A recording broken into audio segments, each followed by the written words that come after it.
Musutafu woke up like it always did. Morning trains, morning footsteps, morning voices. A clean blue sky with soft clouds. And then the sky split. It was not a normal crack of thunder. It was a sharp tear, like someone pulled open a door in the air.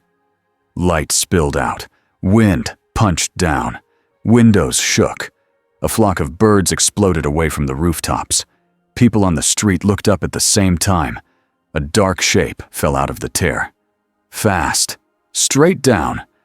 The shape hit the side of a mid-rise building with a boom that rolled through the block. Concrete chipped. A line of windows burst. Dust poured out like smoke. The falling body scraped down the wall, slammed into the sidewalk, and carved a shallow trench through the pavement. For half a second, nobody moved. Then the dust cleared. A man stood up in the crater like he had simply tripped on a curb. He was tall and broad. His clothes were a mess. His hair looked like he had not cared about it in days. His face had a tired, angry look, the kind you see on someone who has lost too many arguments with the world. He blinked once, then he looked up at the sky tier, squinting. "Great," he muttered, voice rough. "Real great." He took one step out of the crater and wobbled. Not from injury, from something else. Alcohol. The smell hit the closest people first. A sharp, sour stink that did not belong in a hero city. A woman with shopping bags covered her mouth.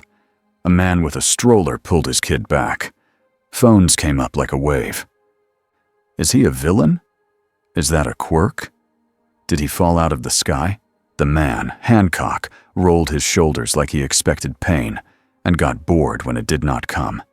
He looked at the broken streetlight he had crushed and frowned at it like it had personally offended him. "Stupid pole," he said, and then louder, at nobody in particular. "Who put that there?" A scream cut through the crowd. Hancock turned his head. Down the street, a truck had hit a support barrier. The crash had sent a city bus skidding sideways. The bus was half on the road, half lifted, wheels spinning. It was sliding toward a packed sidewalk. People ran. Some froze. A small villain in a cheap mask was laughing near the truck, hands glowing with a weak shock. Quirk, proud of the mess he caused. Hancock stared at the bus for a heartbeat. Then he sighed like he had been asked to take out the trash. He blurred forward. Not fast for a hero. Not fast for a strong quirk. Fast like a line drawn across the world. One moment he was in the crater. The next, he was under the bus, proofing the air with his shoulder and one hand. The bus slammed down into his palm. Metal groaned. Glass rattled. Tires squealed. And it stopped. Dead, civilians stumbled and fell over each other from the sudden halt. A child cried.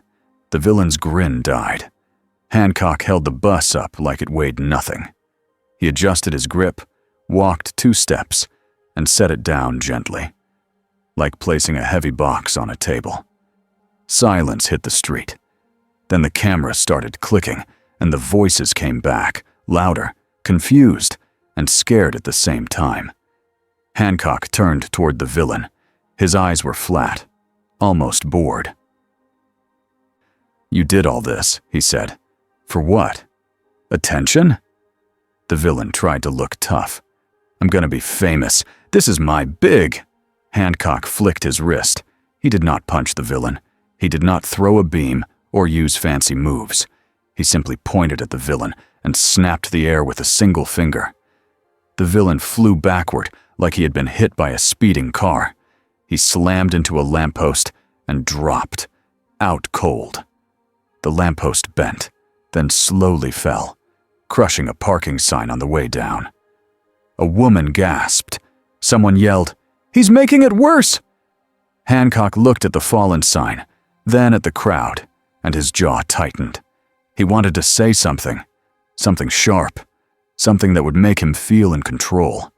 Instead, he just raised both hands, palms out, as if to say, "Whatever." "Everybody calm down," he said. not calm at all. "You're all fine. The bus is fine. The idiot is fine. Everybody's fine." A siren wailed in the distance. Hancock's head snapped toward it. More sirens joined. This city reacted fast. Too fast. He felt eyes on him from every direction. Cameras, fear, judgment. That feeling crawled up his spine like it always did. He clenched his fists. "Yeah," he muttered. "Here we go." He took one step, and the sky tear above the street pulsed. A thin ripple rolled through the air, like a wave moving through glass. Hancock's eyes narrowed. He looked up again, and for a moment the tired anger in his face was replaced by something else. Worry, not fear of being hurt. Fear of being stuck. He rose off the ground without thinking. Dust swirled under his boots. People screamed and pointed. "Oh, he's flying! Is that even a quirk?" Hancock floated higher, staring at the tear like it was a bad joke. The light inside it dimmed. The wind calmed. The tear began to close on itself, folding shut like a wound, sealing. "No," Hancock said, sharp. "No, no, no!" He shot upward. He was a blur against the blue. He reached the spot where the tear had been and punched into empty air. Nothing. No door. No opening. No sound. Only clear sky. Hancock hung there for a second, alone above the city, and the sunlight made his silhouette look like a hero statue. But his face was not heroic. It was furious. Below, the first pro-heroes arrived on the street, landing and running and shouting commands. Above, Hancock looked down at them, and at the crowd, and at the broken road. And then he did the one thing he always did when the world felt too loud. He left. He rocketed away, straight across the city. Sonic boom snapping behind him. On the ground, a hero in a long coat stared up at the fading streak in the sky, eyes wide. "Nezu," he said into his comms, voice tight. "We have a problem." In a quiet room far away, monitors flickered. Cameras zoomed. Software tried to label what it saw. Quirk type, unknown. Identity, unknown. Threat level, unknown. But the impact readings, the speed estimate, the lack of visible injury, those numbers did not look like a normal quirk profile at all. And somewhere in the dark, someone else watched the same footage with a calm smile. "Interesting," a low voice said. "Very interesting." Hancock drifted above Musutafu like he was trying to remember how to be a person. He did not go to a hero agency. He did not look for help. He did not call anyone. There was nobody to call. He landed on the roof of a tall building and sat on the edge, legs hanging over the side. The city looked clean from up here. Orderly. Bright. Like it believed in rules. Hancock snorted. His pocket was empty. No bottle. He had lost it when he fell through the sky. That was the worst part, and he hated that it was the worst part. He rubbed his face with both hands and groaned. "Okay," he said to himself. "Okay. New place. New. Whatever this is." Below, heroes moved in neat lines. Patrols, traffic control, rescue teams. Everything had a system. Hancock had never fit into systems. A gust of wind hit his face. It smelled like fresh bread from a bakery and engine smoke and morning rain that never came. He watched for a while. Then his eyes caught something that made him sit up. A fight on a side street. Not a big one. Small time. A mugging, maybe. A guy with a flashy quirk making sparks from his hands. Two civilians backed against a wall. A pro-hero ran in, fast, but not fast enough. The villain's sparks leaped toward the civilians. Hancock didn't think. He dropped off the roof.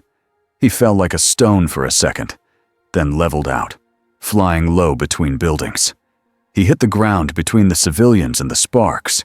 The sparks popped against his chest. They did nothing. Hancock looked down at the scorch marks that should have been there. Nothing. He looked up at the villain, eyes narrowing. The villain stared, jaw dropping. "What the?" Hancock reached out, grabbed the villain by the front of his shirt, and lifted him up like a child. "Stop," Hancock said. "Go home. Do something better." The villain kicked and cursed. Hancock's grip did not move. Hancock sighed and tossed him upward, not into the sky, just into a nearby dumpster. The dumpster dented. The lid flipped. The villain landed inside with a loud, humiliating crash. The civilians stared at Hancock like he was a monster that had chosen to help them. "Are you a hero?" one asked. Hancock stared back. He could have said yes. He could have smiled. He could have tried. Instead, he said, "Don't talk to me," and shot away. But behind him, a voice called out, small and shaken and honest. "Thank you." Hancock didn't turn around. He kept flying, but the words followed him anyway.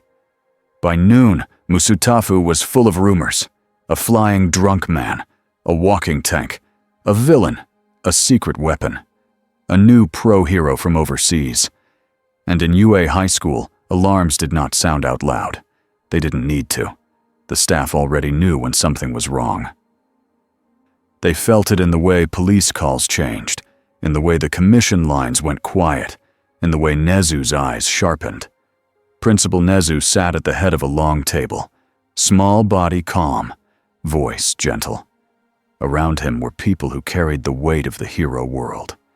All Might, in his thin form, sat upright with hands folded, eyes serious. Aizawa leaned back in his chair like he had not slept, scarf loose around his neck, eyes half-lidded but sharp. A few other pro-heroes were present by screen. Hawks's image flickered, smiling like he was at a casual meeting and not a crisis. Endeavor's screen showed firelight and a hard stare. A commission official spoke first. The voice was smooth, practiced. "This is not a normal case," the official said. "We do not have a quirk registry match, no identity, no immigration record, no known agency, no known family." He appeared out of thin air and caused major property damage within minutes. Aizawa's eyes narrowed. He also stopped a bus from crushing people. The official didn't blink, and destroyed public infrastructure while doing it. All Might spoke, calm but firm. "Lives were saved. That matters." Endeavor's voice cut in, harsh. "Power without control is a danger. I don't care if he saved one bus. If he can do that, he can level blocks." Hawks tilted his head. "He can do it in seconds, too. Which means, if he wanted to kill people, we would already be counting bodies." Nezu tapped a pen softly. "That is an important point," he said. "So our first job is to answer one question." Everyone looked at him. Nezu's eyes were bright. "Is he a threat by choice," he said, "or a threat by accident?" Aizawa leaned forward. "Either way, we need a plan." The commission official nodded. "We will observe. We will attempt contact. If contact fails, we will consider containment." All Might's shoulders tensed. "Containment?" he repeated, as if tasting the word. Hawks's smile thinned a little. "I can find him," Hawks said. "He isn't hiding well. He's loud." Aizawa stared at the screens. "I want students nowhere near him." Nezu nodded. "Agreed." Outside the room, behind closed doors, the school felt normal. Students trained, teachers taught, laughter echoed. But under it all was a new hum of fear, a new piece on the board. Hancock found a park. It wasn't quiet, but it was less loud than the streets. Trees, benches, kids running around with parents watching. He sat on a bench and tried to look like a normal person. He failed. He sat like he was ready to fight the bench. A kid stared at him from behind a tree. The kid's eyes were huge. The kid's hair was bright, like a cartoon. Hancock glared back. The kid hid. A moment later, a small ball rolled near Hancock's feet. A kid's ball. Hancock stared at it like it was an enemy.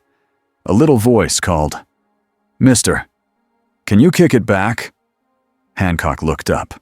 A group of kids stood a safe distance away. They weren't running. They were waiting. Curious. Brave in the way kids can be when they don't understand danger yet. Hancock's mouth twitched. He picked up the ball with one hand.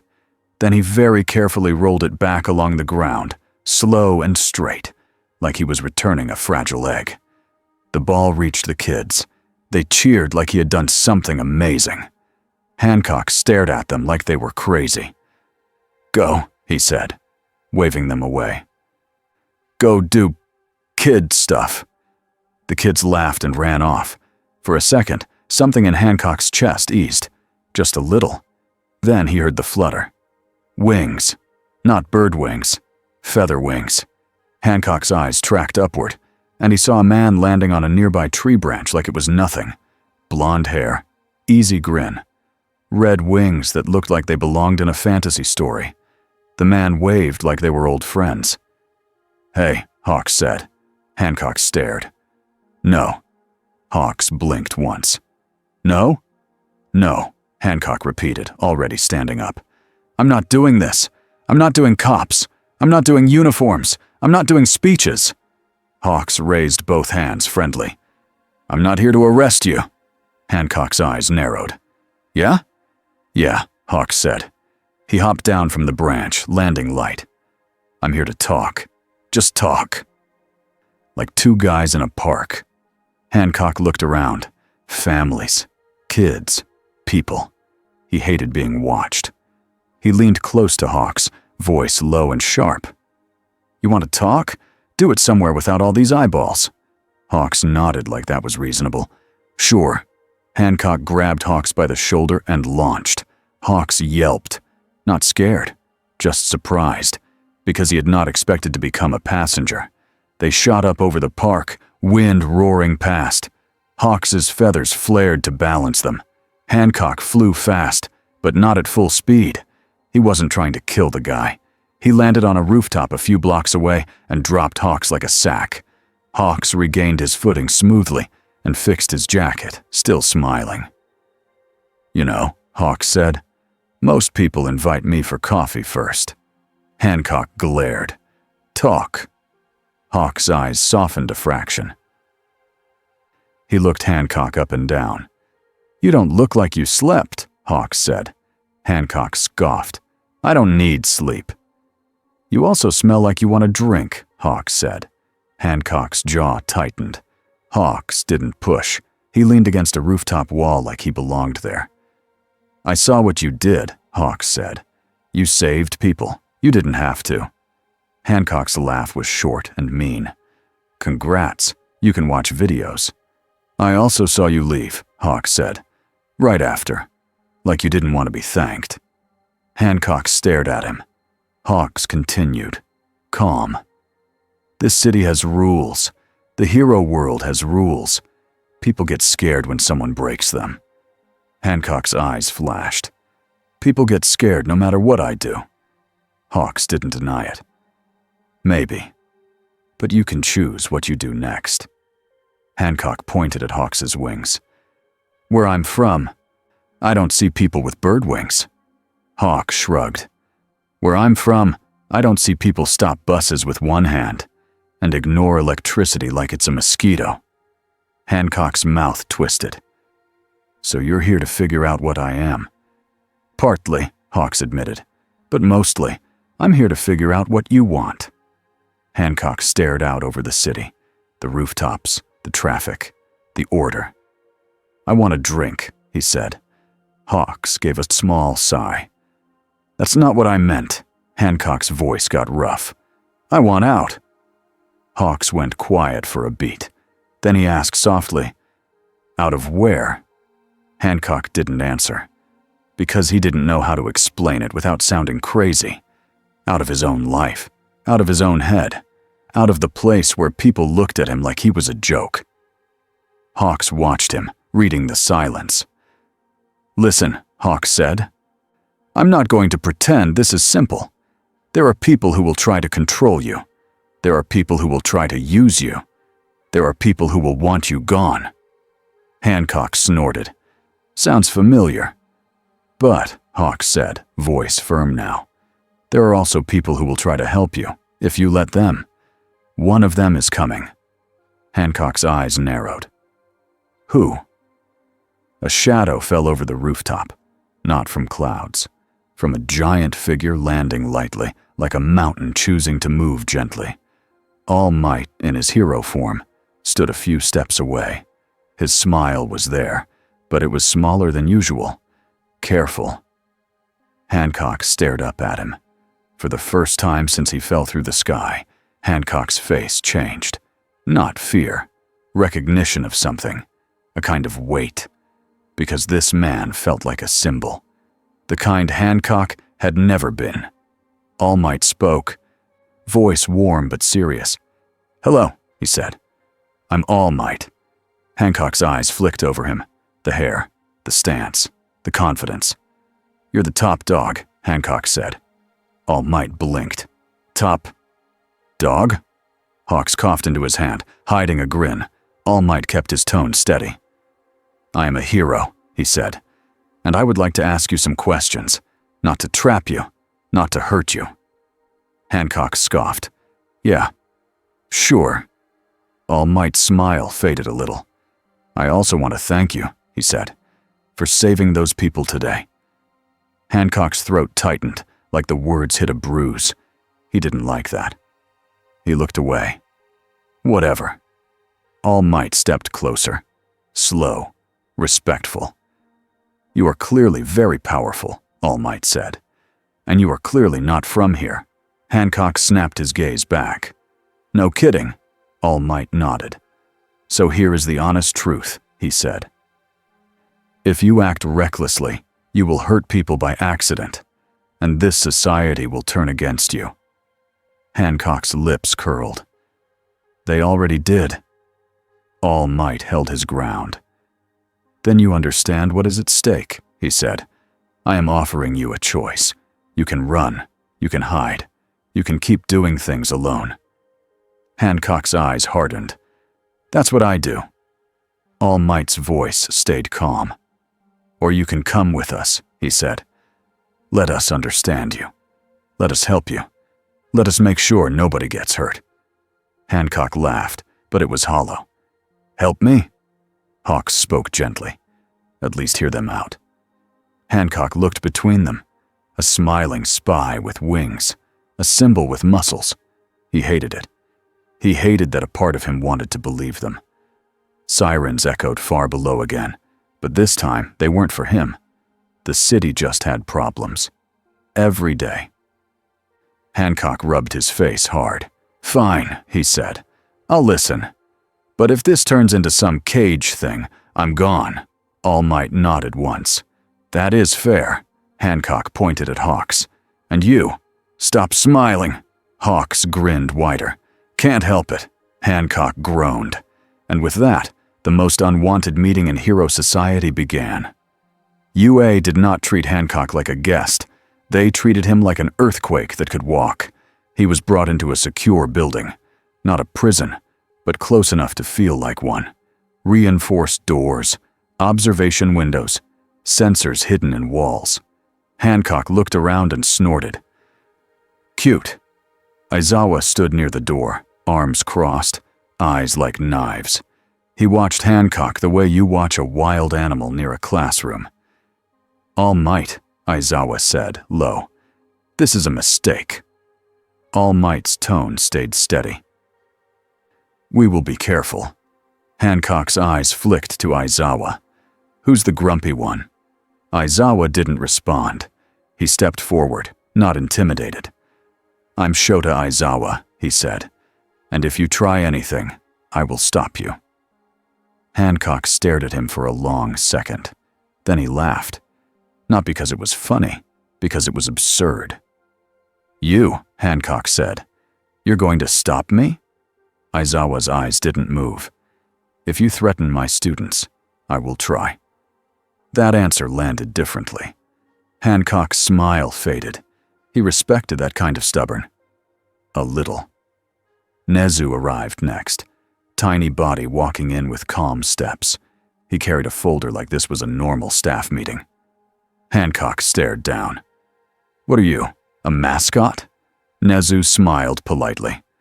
"Principal Nezu," he said. "I run this school." Hancock blinked. "Okay, sure." Nezu opened the folder. "We have questions," he said. "We will keep them simple. You may refuse. But understand that refusing will make others more afraid." Hancock sat in the chair like he owned it. "Ask." Nezu's eyes were kind, but sharp. "Where are you from?" Hancock's jaw tightened. "Not here." Nezu nodded like that was already useful. "How did you arrive?" Hancock looked up at the ceiling, as if the sky was still there. "Fell," he said. "Through a thing." "A portal?" All Might suggested. Hancock shrugged. "Sure. Call it whatever." Nezu flipped a page. "Are you a quirk user?" Hancock frowned. "A what?" All Might explained quickly, simple. "In our world, most people have special abilities called quirks." Hancock stared. "So everybody's got a trick." "Not everyone," Aizawa said. Hancock's eyes narrowed. "Then what are you?" Aizawa didn't answer. Nezu continued. "We have no record of you," Nezu said. "No family, no agency, no past. Are you willing to share your name?" Hancock leaned back. "No." Aizawa's voice was flat. "Then you will be unknown in our system." Hancock snorted. "Works for me."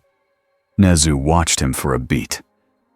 "Do you understand our laws about hero activity?" Nezu asked. Hancock waved a hand. "Save people. Don't be a jerk. Smile for cameras." All Might's smile twitched, but he didn't correct the bitterness in it. "Saving people is correct," All Might said. "But there are procedures. Rescue teams, evacuation zones, coordinating with police.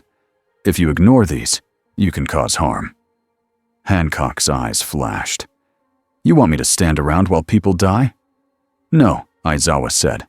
"We want you to stop turning rescue into demolition." Hancock leaned forward. "You think I like it?" Aizawa didn't blink. "I think you don't care." Hancock's hands clenched. All Might stepped in, voice calm. "We will test what you can do," he said. "Not to humiliate you, to understand you." Hancock scoffed. "Test away." The test started simple. Restraint materials. Hancock snapped them without effort. Pressure plates. Hancock didn't flinch at weights that made machines groan. Heat. Flames washed over him. His skin didn't blister. Electricity. A powerful shock hit him. He barely reacted, like a light static. Aizawa watched everything closely. Nezu watched the data. All Might watched Hancock's face. Because the strangest part wasn't the numbers. It was that Hancock looked bored, like he had done this 1,000 times, like he was waiting for someone to call him a monster. At one point, Aizawa's eyes narrowed and he activated his quirk, erasure on instinct. It was a reflex, a safety habit. Nothing changed. Hancock didn't even notice. Aizawa's stomach tightened. Because erasure worked on quirks, and this wasn't a quirk. Nezu closed his folder slowly. "That is significant," he said softly. Hancock leaned back in the chair again. "Told you," he muttered. All Might sat across from him. "You said you fell through a portal," All Might said. "Do you remember your life before that?" Hancock's jaw worked. A muscle jumped in his cheek. "Bits," he said. All Might nodded. "Tell me what you can." Hancock looked away. His voice went low, rougher. "I've been like this," he said. "A long time." "What is a long time?" Nezu asked. Hancock's eyes narrowed. "Long." Aizawa's voice cut in. "Why do you drink?" Hancock's head snapped toward him. "None of your business." Aizawa didn't move. It becomes my business if you fly drunk over a city." Hancock stared at him. The room felt tight. Then Hancock laughed once, bitter. "I drink because when I don't, I think," he said.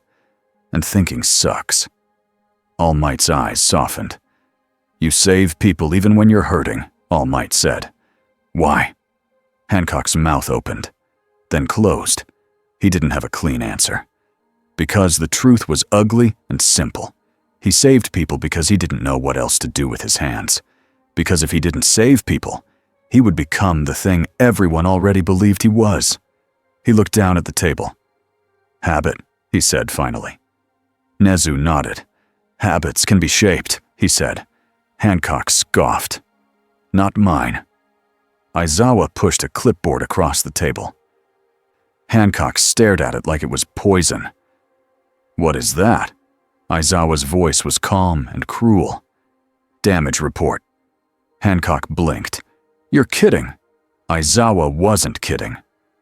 "All heroes file them," Aizawa said. "You broke a bus stop, a street light, 2 signs, and a section of sidewalk." Hancock stared in disbelief. "I saved a bus full of people."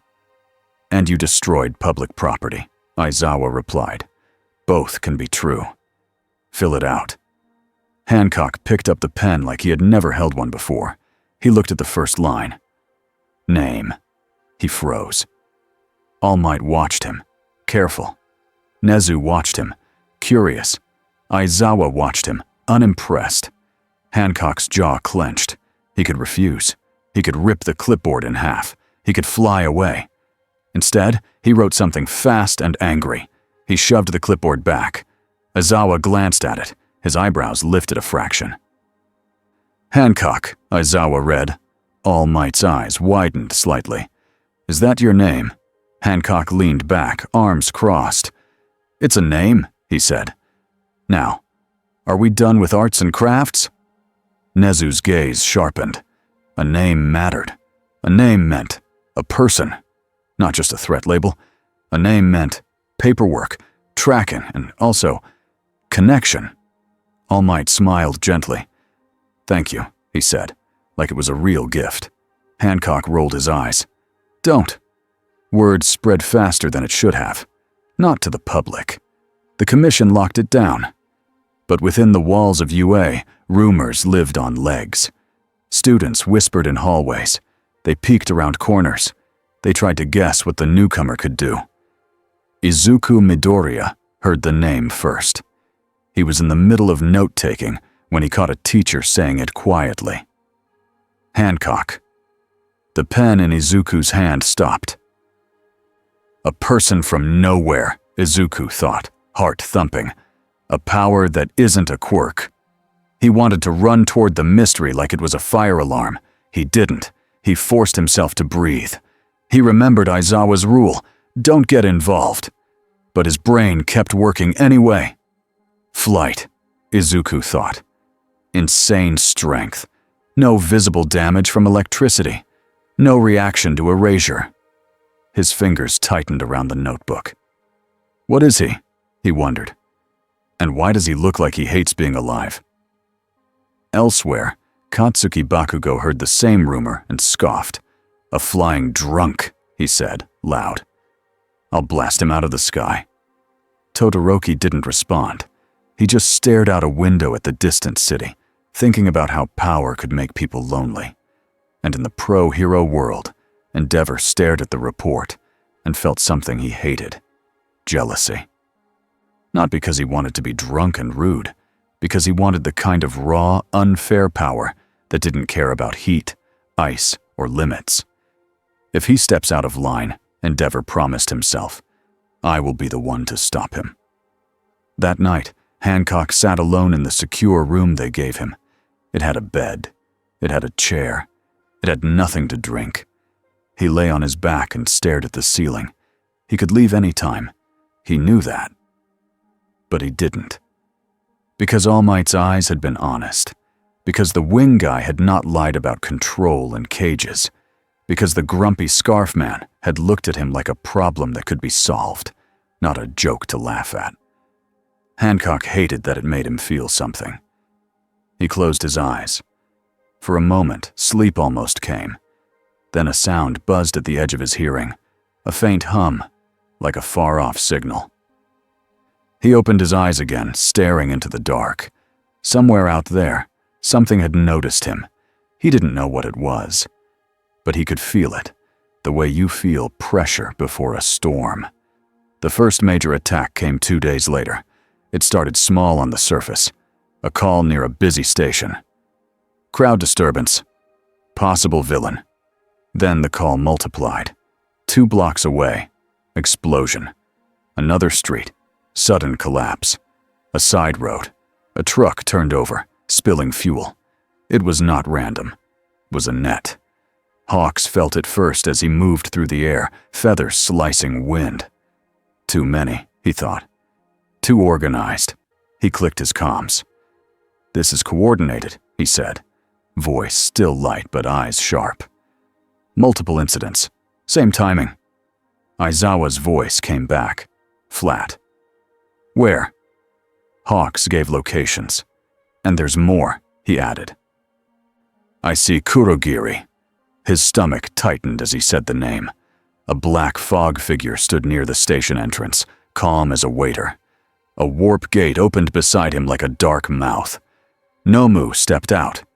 Not 1. 2. And behind them, hands in pockets, shoulders loose like he was going for a walk, Tamura Shigaraki stepped forward. Shigaraki scratched his neck, eyes half-lidded, mouth twitching. "Let's see," he murmured, "what the new toy does." All Might arrived first, landing on the station roof with a boom that made tiles jump. People screamed and ran below. All Might's smile flashed bright, even as his eyes scanned for threats. "Everyone stay calm," he called, voice carrying like a stadium speaker. "Run to the exits. Heroes are here." Endeavor landed on a nearby building, flames rolling, eyes burning with focus. Other pros moved in, forming evacuation lines. But when the first Nomu jumped, the ground shook. It slammed into the plaza like a dropped truck. It roared and charged. All Might moved to meet it.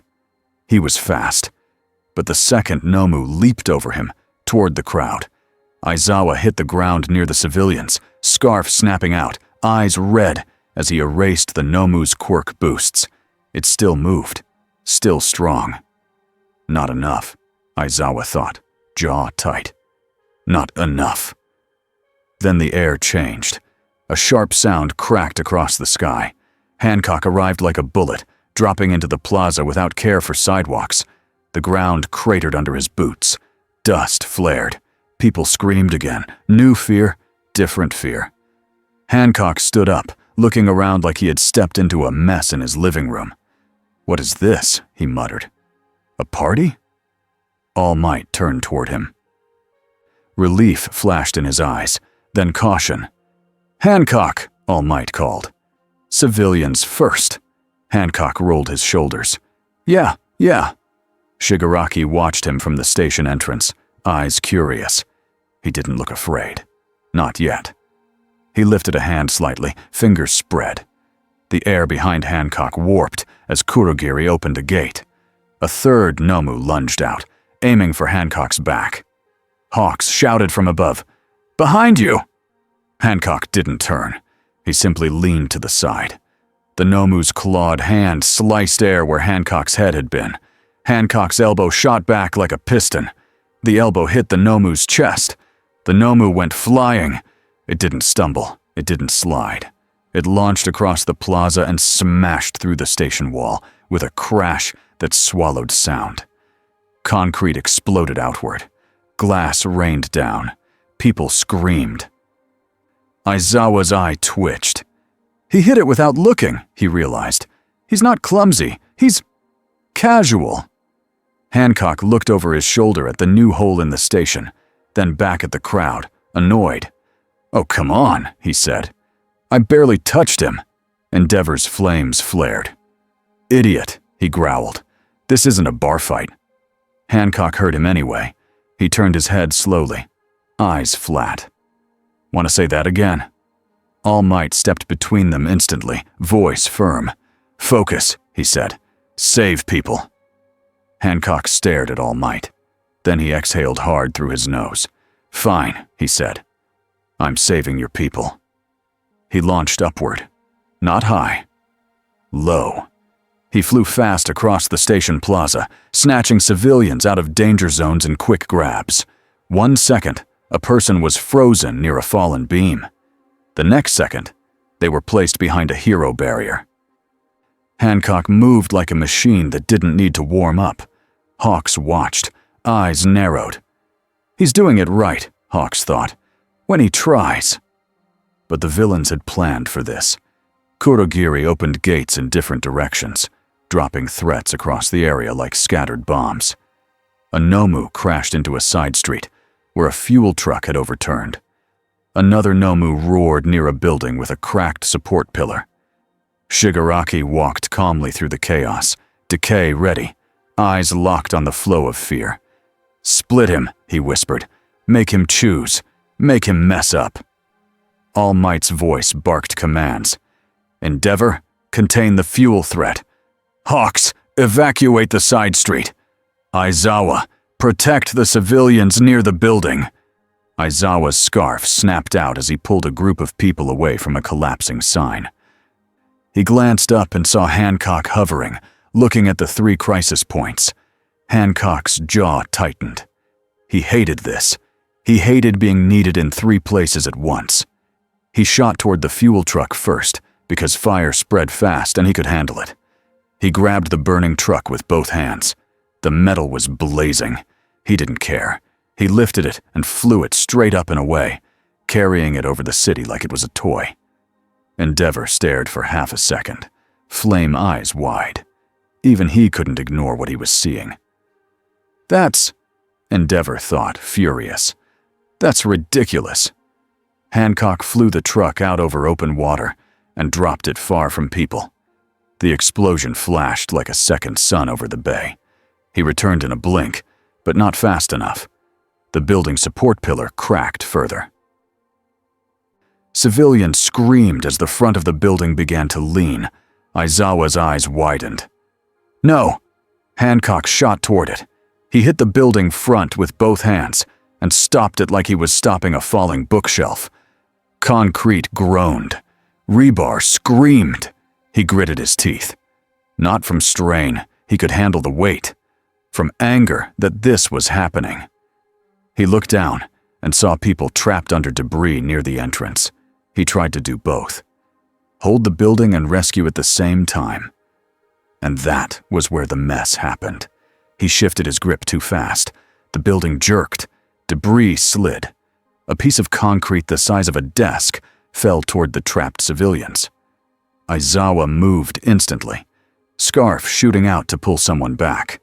Hawks dove, feathers slicing to deflect smaller pieces. All Might lunged, catching the largest chunk with his shoulder. The civilians lived. But the near miss was loud enough to turn every camera back toward Hancock. Hancock froze for a fraction of a second, eyes wide.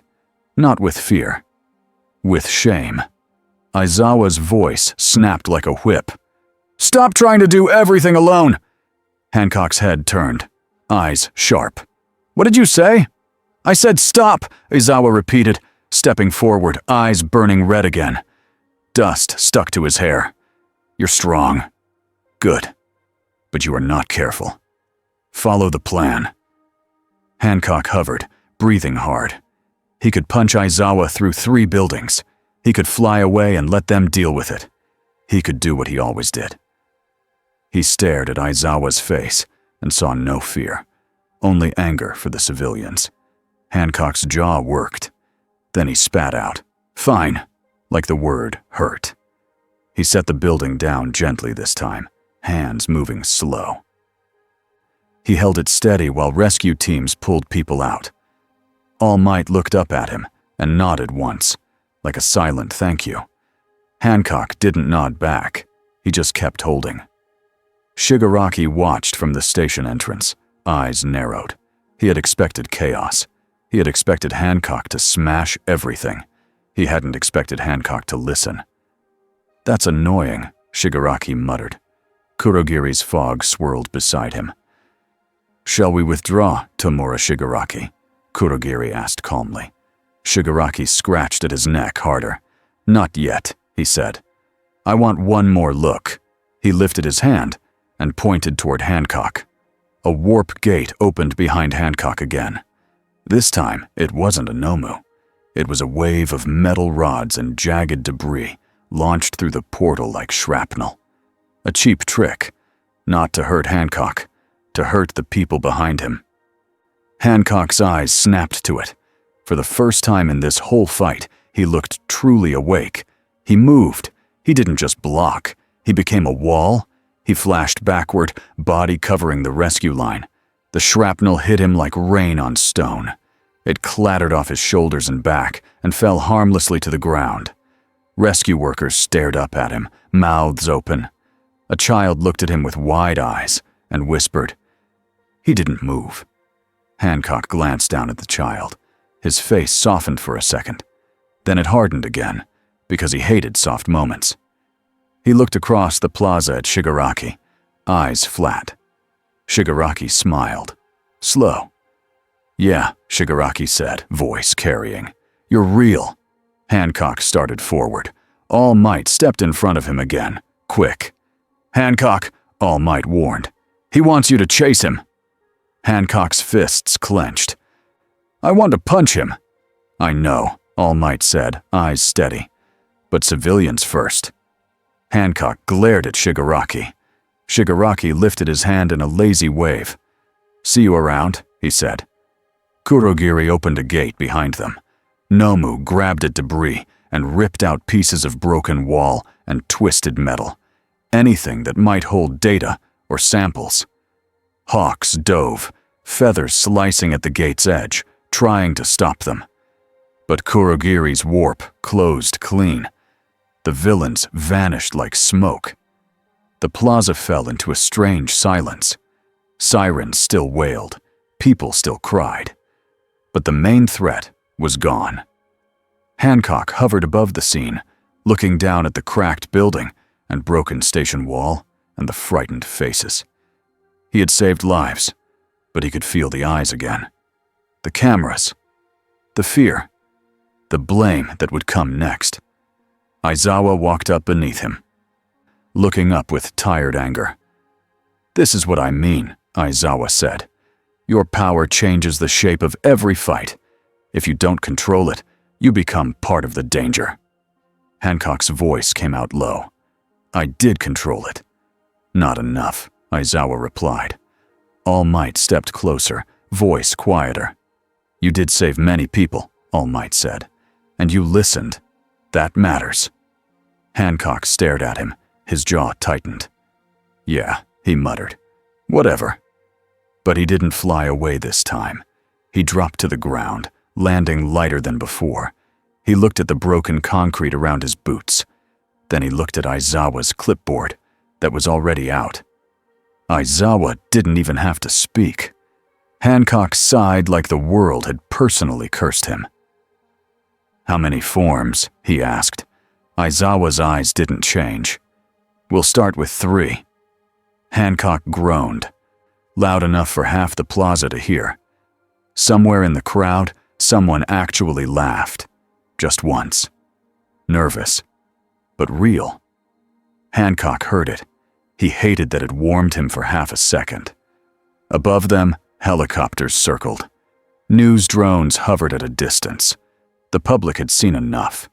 And far away, in a hidden place, a calm voice listened to the reports and the data. "He can be guided," All for One murmured, "or broken. Either way, he is now part of this world." Hancock stared at the ruined station, then at the people being helped onto stretchers. He had landed in a world full of heroes, and now that world had felt him. It would not forget. The station looked smaller the next day, not because it had shrunk, because the city had already moved on. Crews taped off the broken wall. Workers patched cracks with fast-setting cement. Reporters stood behind barriers and talked like they were standing on the edge of the world. People pointed at the repaired pavement and said the same thing in different ways. That flying guy did that. Hancock stood on a rooftop across the street and watched from behind a billboard. He didn't hide because he was scared. He hid because he was tired of faces. Down below, a news anchor spoke into a camera. The unknown flying man has been seen multiple times now. Witnesses report extreme speed and strength. Authorities have not confirmed whether he is a registered hero or an unlicensed vigilante. Hancock's jaw tightened. Vigilante, he muttered. Lady, I'm barely awake. A soft flutter landed behind him. Hawks dropped onto the roof like a feather. You're trending, Hawks said. Hancock didn't look at him. Good for me. Hawks leaned on the billboard support. His smile was easy, but his eyes kept moving. He was always checking lines of sight, always listening. They're calling you a lot of things, Hawks said. Hancock snorted. Let me guess. Monster, drunk, walking disaster. And also Sky Hero, Hawks added. People love a nickname. Hancock finally looked at him. I didn't ask for one. No one ever does, Hawks said. Below them, an ambulance drove away. Rescue workers carried supplies. Life kept going. Hancock's eyes followed the people. He didn't want to care, but he did. Hawks spoke again, softer. You didn't leave this time. Hancock's mouth twitched. I was busy. Hawks raised one eyebrow. Hancock sighed, annoyed with himself. Fine, I didn't leave. Hawks nodded like that mattered. That's good, he said. Because the commission is talking about you right now. Hancock's shoulders stiffened. I don't care. You do, Hawks said simply. Because if they decide you're a threat, they won't stop at talking. Hancock stared out at the city again. His hands clenched. You want me to go smile for cameras, he said. No, Hawks replied. I want you to not give them an excuse. Hancock let out a short laugh. They'll find one. Hawks didn't deny it. He just said, then we make it harder. A phone buzzed in Hawks's pocket. He glanced, then looked back at Hancock. All Might wants you at UA, Hawks said. Now. Hancock rolled his eyes. Of course he does. Hawks tilted his head. You coming? Hancock looked down at the street again. A little kid stood near the barrier, staring at the broken station wall like it was a scary story. The kid's mom pulled him back. Hancock's chest felt tight for no good reason. He pushed off the rooftop. Yeah, he said. I'm coming. He flew low this time. No boom, no shockwave. He didn't even mean to do it. He just did. Hawks watched him with a small, pleased look, then followed. UA felt different when Hancock walked through it. The school was strong. The staff were strong. But there was still a quiet tension, like the building itself was holding its breath. Hancock could smell it. He passed a training yard and saw students running drills. Real effort. Real sweat. Real focus. One green-haired boy stood out, moving like he was trying to be faster than his own fear. Hancock paused for half a second. The boy noticed him. The boy's eyes widened like he had seen a rare animal. Then the boy bowed so fast, he almost fell. Hancock blinked. What's wrong with him? Aizawa appeared beside Hancock like he had been there the whole time. Midoriya, Aizawa said, tired voice. He's intense. Hancock stared at Aizawa. You following me now? Aizawa didn't blink. Yes, Hancock scoffed. Creepy. Aizawa held up a clipboard. Hancock's face tightened. No. Aizawa's tone didn't change. Yes, Hancock grunted and kept walking. They entered a meeting room. Nezu sat at the table. All Might stood near a window. A commission representative was there again, along with a few staff. The moment Hancock walked in, the commission reap's eyes narrowed, like Hancock was a file that had learned to breathe. All right, Hancock said, dropping into a chair. What now? Nezu spoke gently. Now we discuss what comes next, he said. For you, and for us. All Might turned and smiled. It was the big hero smile, but his eyes looked tired. Thank you for coming, All Might said. Hancock waved him off. Don't do that. All Might, the commission rep said. We need results, not feelings. All Might's smile faded. He is a person, All Might replied. He is an unknown, the rep said, with power that doesn't fit our system. Hancock leaned forward. Your system's not my problem. Aizawa's voice cut in, sharp and flat. It becomes your problem if you operate in our streets. Hancock's eyes flicked to him. You really like arguing. I really like my students staying alive, Aizawa replied.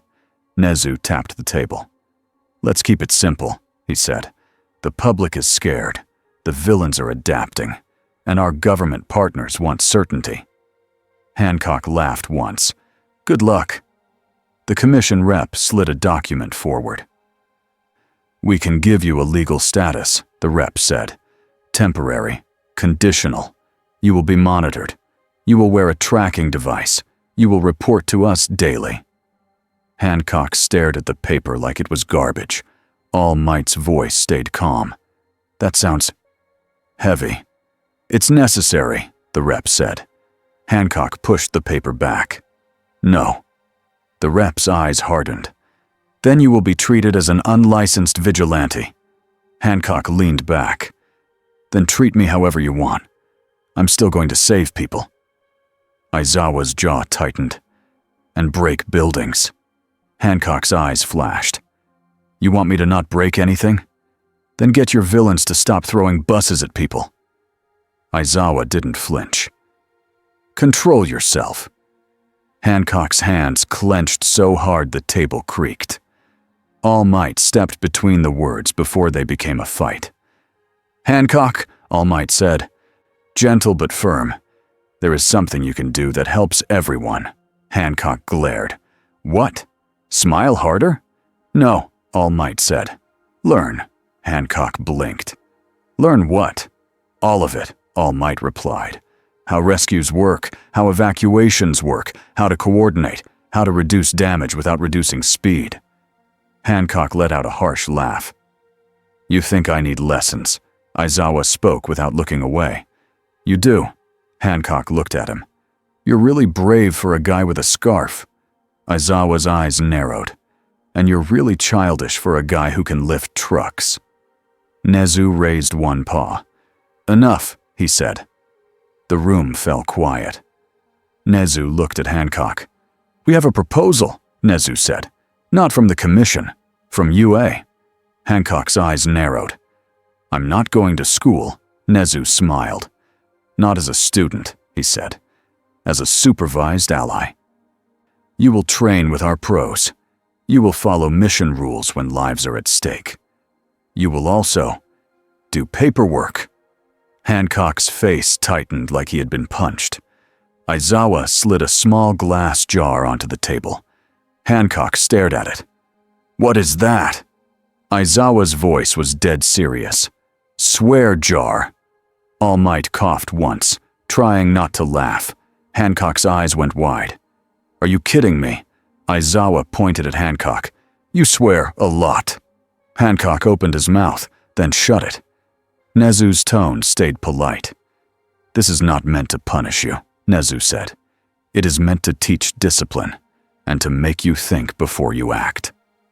Hancock stared at the jar, then at Aizawa. Who hurt you? Hancock muttered. Aizawa didn't react. We'll start small, he said. You go 1 day without swearing. 1 day without reckless impacts. 1 day of clean saves. Hancock's lip curled. And if I don't? Aizawa's eyes were flat. Then you'll pay the jar, and you'll do community repair work. Hancock scoffed. I can fly. I don't do community. All Might's voice softened. You can, All Might said. And it might help you. Hancock's eyes flicked to All Might. The man looked honest. Not perfect. Honest. That was dangerous. Hancock leaned back, staring at the ceiling. He could leave. He should leave. But the fight at the station had shown him something he didn't want to admit. He wasn't used to teams. He wasn't used to plans. He wasn't used to being told stop and having it be for a good reason. Nezu watched him carefully. "This is your choice," Nezu said. "But understand, every day you stay unknown and uncontrolled. The commission will push harder." Hancock stared at the jar again. Then he looked at Aizawa. "Fine," he said, voice rough. "I'll do your little hero homework." Aizawa nodded once, like he had expected it. All Might's shoulders eased. "Thank you," he said. Hancock snapped. "Don't." All Might's smile returned, smaller. "Understood," he said. The commission rep looked displeased, but said nothing. For now. As the meeting ended, Hawks caught Hancock in the hallway. "You just agreed to a swear jar," Hawks whispered, sounding amazed. Hancock glared. "I hate all of you." Hawks grinned. "Welcome to Japan." The city didn't wait for Hancock to adjust. Neither did the internet. Clips of the station fight spread everywhere. People slowed the footage down. They circled the moment Hancock stopped the building. They zoomed in on his face when debris hit him and didn't pierce. A lot of people were impressed. A lot of people were scared. And some people were angry. A group of property owners held a press event. They demanded payment and punishment. "Heroes are allowed to do whatever they want," one man shouted. "Now we have a foreign flying drunk destroying our city." Hancock watched the clip on a screen in a staff room and felt his stomach twist. "Foreign," he muttered. "I'm not even from your... whatever." All Might stood beside him. "The fear is real," All Might said quietly. "But fear can change." Hancock's eyes narrowed. "How?" All Might looked out the window at students training. "By doing the work," he said. "Again and again." Hancock stared at the students. He remembered being called a hero before. He remembered people cheering. He remembered the cheers turning into boos. He didn't want to do that loop again. Aizawa walked in and tossed a folder onto the table. Hancock flinched like it was a weapon. "What now?" Aizawa pointed. "Damage reports," he said. "Station, side street, rooftop." Hancock stared. "That's like 3. Aizawa nodded. "Yes." Hancock groaned, loud. Aizawa's eyes flicked to the swear jar on the shelf. Hancock shut his mouth. Aizawa turned and walked away without a word. Hancock stared at his papers and whispered the worst insult he could think of, very quietly, so nobody could hear. The jar stayed empty. Barely. That night, Hawk sat in a commission office with dim lights and clean walls. A woman in a suit watched him over a folder. "He agreed to training?" she asked. "Yes," Hawk said. "He refused tracking?" she asked. "Yes." The woman tapped the folder. "Then he is still a risk." Hawks kept his smile, but his voice stayed careful. "He also saved a lot of people," he said. "And he listened." "Listening can stop tomorrow," the woman replied. "We need a leash." Hawk's eyes narrowed just slightly. "If you put a leash on a man like that," he said, "you better be ready for what happens when he bites." The woman didn't react. "We're ready." Hawks didn't believe her. He left the office and looked out over the city from the hallway window. He thought about Hancock's face when he almost dropped that building. That wasn't the face of a villain. That was the face of someone who hated himself. Hawks whispered, "Please don't let them push you into becoming what they fear." Across the city, far underground, a man sat in the dark, like it was a throne. All for One listened to reports. He didn't need screens. He had people. "The flying man is training with UA," a follower said. All for One's voice was calm. "Good," he replied. "Good?" the follower echoed. All for One smiled. Training means he wants to change, he said, and people who want to change can be pulled. Pulled where? All for One's smile widened. Wherever I wish. He leaned forward slightly, like a teacher sharing a lesson. We will not beat him in a simple fight, All for One said. Not now. Perhaps not ever. The follower swallowed. Then what? We will break his place in this world, All for One replied. If he has no place with heroes, he will drift. If he drifts long enough, he will accept any hand that offers him purpose. He tilted his head, listening to something only he could hear. And if I can learn what he truly is, All for One added, voice soft with interest, then I may not need his cooperation at all. Hancock's first clean day started badly. It started with him waking up and realizing he was sober. His head felt sharp. His thoughts felt loud. He hated it. He walked out into the UA yard and saw Aizawa waiting with a clipboard. Hancock's eye twitched. You live for that thing. Aizawa's voice was flat. Yes. All Might stood nearby, arms folded, ready to guide. We will do simple drills, All Might said. Movement control, precision, rescue handling. Hancock scoffed. I can fly. Then fly without breaking air conditioners off rooftops, Aizawa said. Hancock glared. Those things are weak. Aizawa pointed at the swear jar sitting on a bench near the yard. Hancock shut his mouth. All Might's smile twitched. The drills were annoying. All Might had Hancock carry weighted objects through a marked course without touching cones. Hancock moved too fast at first. The wind from his motion knocked cones over. Aizawa stared at the fallen cones like they were crimes. Again, Aizawa said. Hancock growled. He tried slower. He hated slower. But he did it.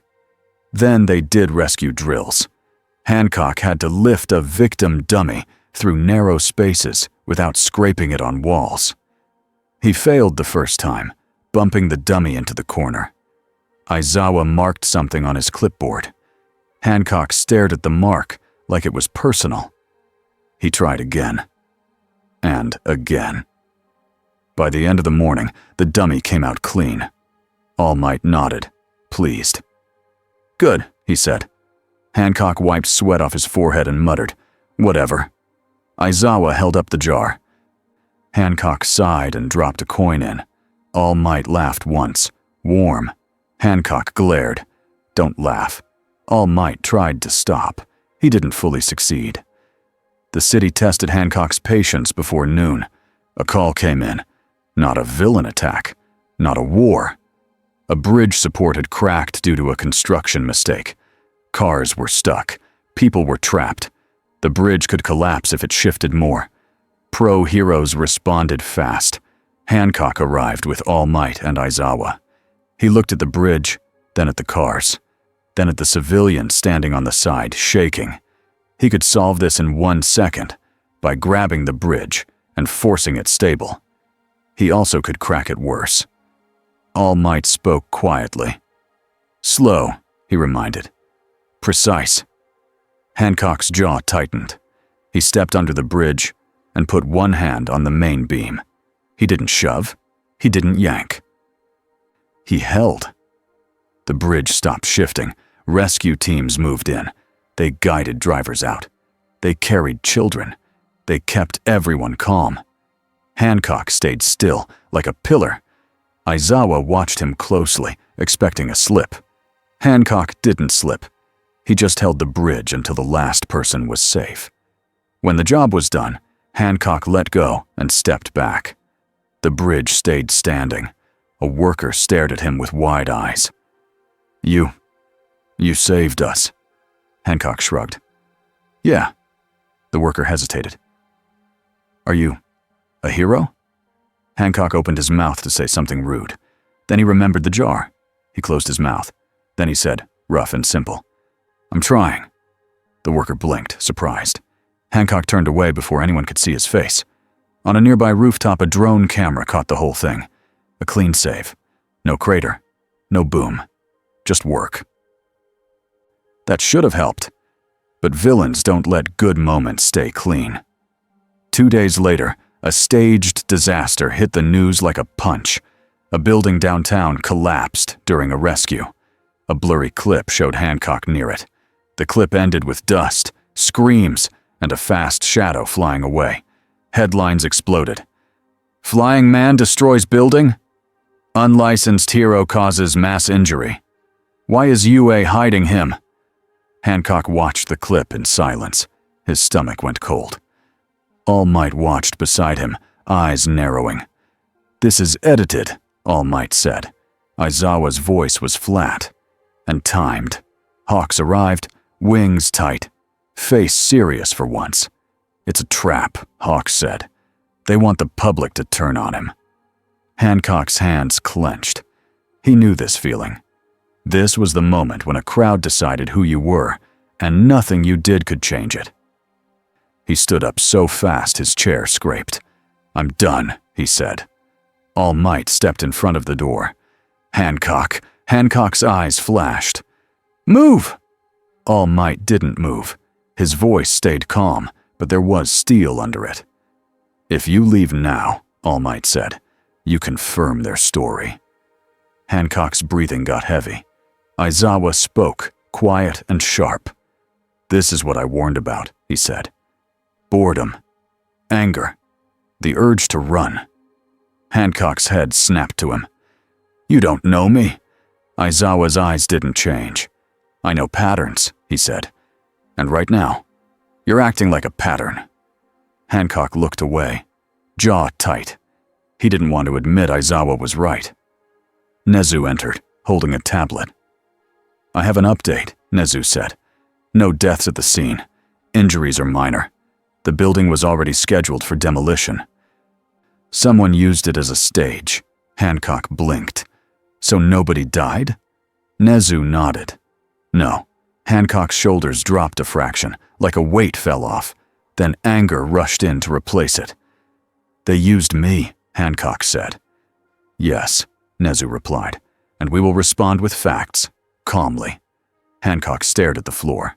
"Calmly," he repeated, like it was a foreign word. All Might stepped closer. "I need you to trust me," All Might said. Hancock laughed, bitter. "Trust." "Right." All Might's eyes stayed steady. "Just for today," he said. Hancock's fists loosened slowly. "Fine," he muttered. "Just for today." Aizawa didn't smile, but he nodded once. That night, UA released their own footage of Hancock's clean bridge rescue. They released timestamps. They released location proof. They didn't say everything, but they gave enough. The public didn't fully calm. But the story cracked. And when a story cracks, it can change. Not fast, but it can. 3 mornings later, Izuku Midoriya met Hancock by accident. It wasn't planned. Izuku wasn't supposed to be near him, but Izuku had stayed late to clean up after training. He turned a corner near the courtyard and saw a man sitting alone on a bench, staring at his hands. Hancock looked, smaller when he was still. Not physically, emotionally. Izuku froze. Hancock looked up. Their eyes met. Hancock's face tightened. "Kid," he said. "Go away." Izuku swallowed hard. He wanted to run. He didn't. He walked closer. Slow. "I'm sorry," Izuku said quickly. "I didn't mean to. I was just—" Hancock sighed. "You're doing that thing where you talk too much." Izuku flushed. "Yes, sir." Hancock blinked. "Don't call me sir." Izuku nodded fast. "Okay." Hancock looked back at his hands. Izuku stood there, awkward, then forced himself to speak. "I saw the station footage," Izuku said. "And I saw the bridge footage." Hancock didn't answer. Izuku took a breath. "You saved people both times," he said. Hancock's voice was low. "And I almost dropped a building." "You didn't," Izuku said. Hancock's eyes flashed. "Because your teachers saved them?" Izuku's hands clenched. "You still put yourself between debris and civilians," he said. "You didn't have to." Hancock stared at him. Izuku's voice got softer, honest. "Why do you do it?" he asked. "If you look so unhappy." Hancock's jaw worked. He could yell. He could scare the kid away. He could do the normal thing. Instead, his voice came out rough and tired. "Because," Hancock said, "if I don't, then I'm nothing." Izuku's eyes widened, but he didn't look away. Hancock looked down again. "You ever feel like you're a problem no matter what you do?" he asked. Izuku swallowed. "Yes," he said. "A lot." Hancock let out a short breath, almost a laugh. "Then you're smarter than most people," Hancock muttered. Izuku stepped closer, careful. "I think you can be a hero here," he said. Hancock's eyes narrowed. "You don't even know me." Izuku nodded. "I know," he said, "but I know what it looks like when someone is trying." Hancock stared at the kid for a long time. Then he said, "Go train." Izuku blinked. "What?" "Go train," Hancock repeated. "If you're going to talk like that, you better back it up." Izuku's face lit up, shocked and happy. "Yes, I mean, okay." He bowed too fast again and ran off. Hancock watched him go. For once, the quiet in Hancock's head didn't feel like a punishment.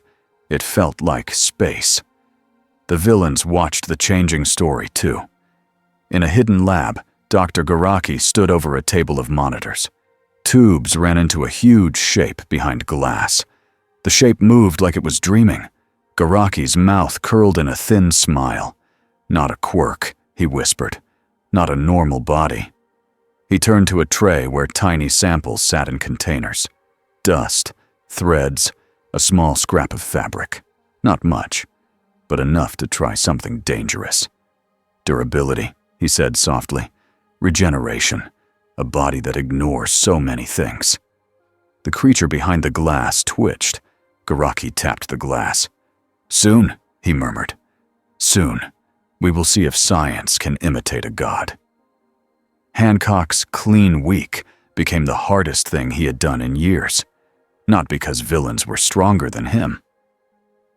Because he had to be awake for it. Every day, Aizawa met him with the clipboard and the jar.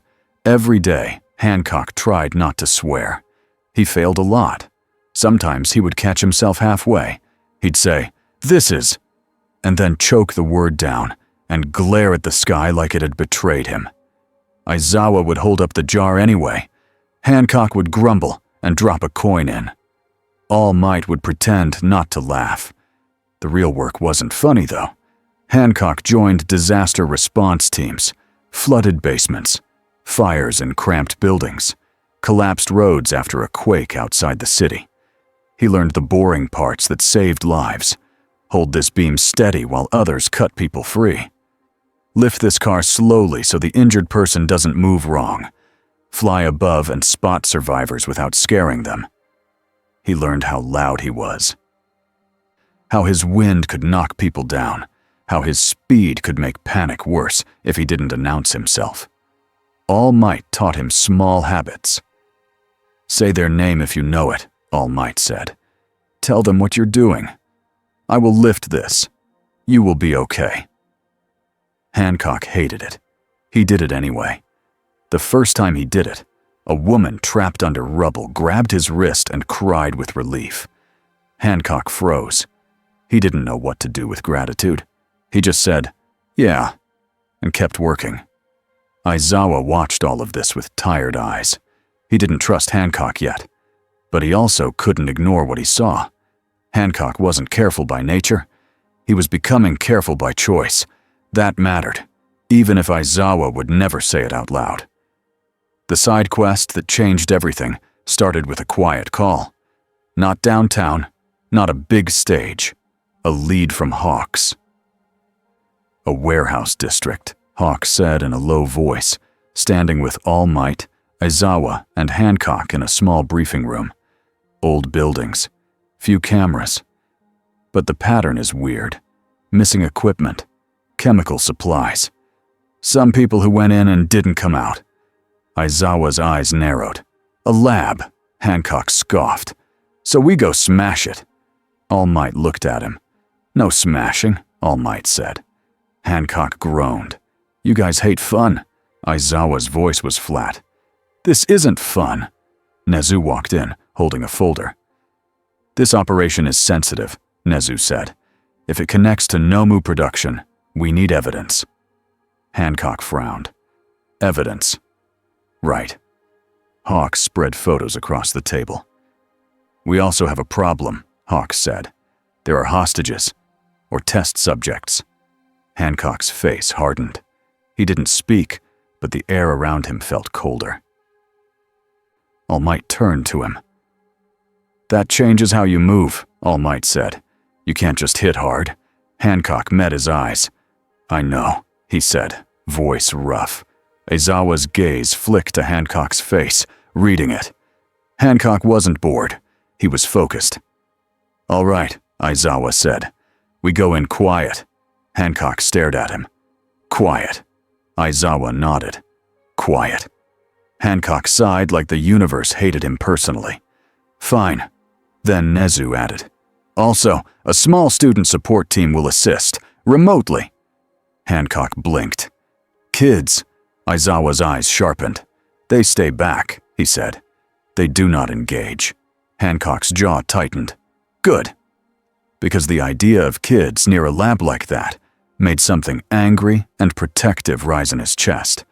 He didn't like that feeling either, but he accepted it. They approached the warehouse district at night. Rain fell lightly, turning the roads dark and shiny. The air smelled like metal and wet concrete. Hawks moved ahead, scouting. His feathers slipped through gaps like living cameras. Aizawa moved on the ground, quiet, scarf ready. All Might came in a plain coat, his big form hidden for now. He didn't want to announce himself. Hancock flew above the rooftops, low and slow. He hated slow, but he did it. They reached a large warehouse with no sign. The windows were boarded, the doors were reinforced. Looks friendly, Hancock muttered. Aizawa shot him a look. Hancock shut his mouth and counted to 3. Hawks landed beside them, voice low. There are guards, he said. Not pro-level, but armed with quirk tools. Aizawa nodded. We take them quiet. Hancock cracked his neck. All Might whispered. Remember. Hostages. Hancock's jaw tightened. Yeah. Aizawa's scarf snapped out. He pulled one guard into the shadows. Hawks's feathers wrapped another guard's mouth before he could shout. All Might moved like a ghost for a big man, disarming 2 more with simple, clean strikes. Hancock watched, annoyed. Show-offs, he whispered. Then a guard turned a corner and saw Hancock's face in the dark. The guard's eyes went wide. He opened his mouth. Hancock flicked his finger. The guard dropped asleep-like, collapsing gently. Aizawa glanced at him. That wasn't gentle, Hancock muttered. He'll live. Aizawa held up 2 fingers, pointing at the jar that wasn't even here. Hancock clenched his teeth. I didn't swear. Aizawa didn't reply. He just moved. They entered the warehouse. Inside, it didn't smell like storage. It smelled like chemicals. It smelled like cold. The lights were too bright in some areas and totally dark in others. They moved through a corridor and heard a low, wet breathing sound behind a wall. Hancock's eyes narrowed. His fists clenched. All Might's voice was quiet. Stay with me, he said. They reached a door with heavy locks. Hawk's feather slid under the edge and clicked it open. The door swung, and the room beyond looked like a nightmare built by a scientist. Tubes, tanks, tables. Metal restraints bolted to the floor, and behind a thick glass wall, a creature stood. It was tall, bigger than a person, built like a heavy machine. Its skin looked wrong, tight and layered like it had been patched together. Its eyes opened and locked onto them. It smiled. Aizawa's stomach sank. Nomu, he thought. But it felt different. It looked at Hancock like it recognized him. Then it punched the glass. The glass spiderwebbed. Hancock stepped forward without thinking. All Might grabbed his arm. "Wait," All Might said sharply. Hancock's eyes stayed on the creature. "That thing's looking at me," he said. Aizawa's voice was low. "It's bait," he warned. The creature punched again. The glass cracked further. Then the ceiling above them shifted. A trap. Metal shutters slammed down behind them, sealing the corridor. Lights flickered. Speakers crackled to life. A calm, old voice filled the room, smooth like someone reading a recipe. "Welcome," the voice said. "Thank you for visiting." All Might's eyes narrowed. "Garaki," he said. The voice chuckled. "Ah, you recognize me," it said.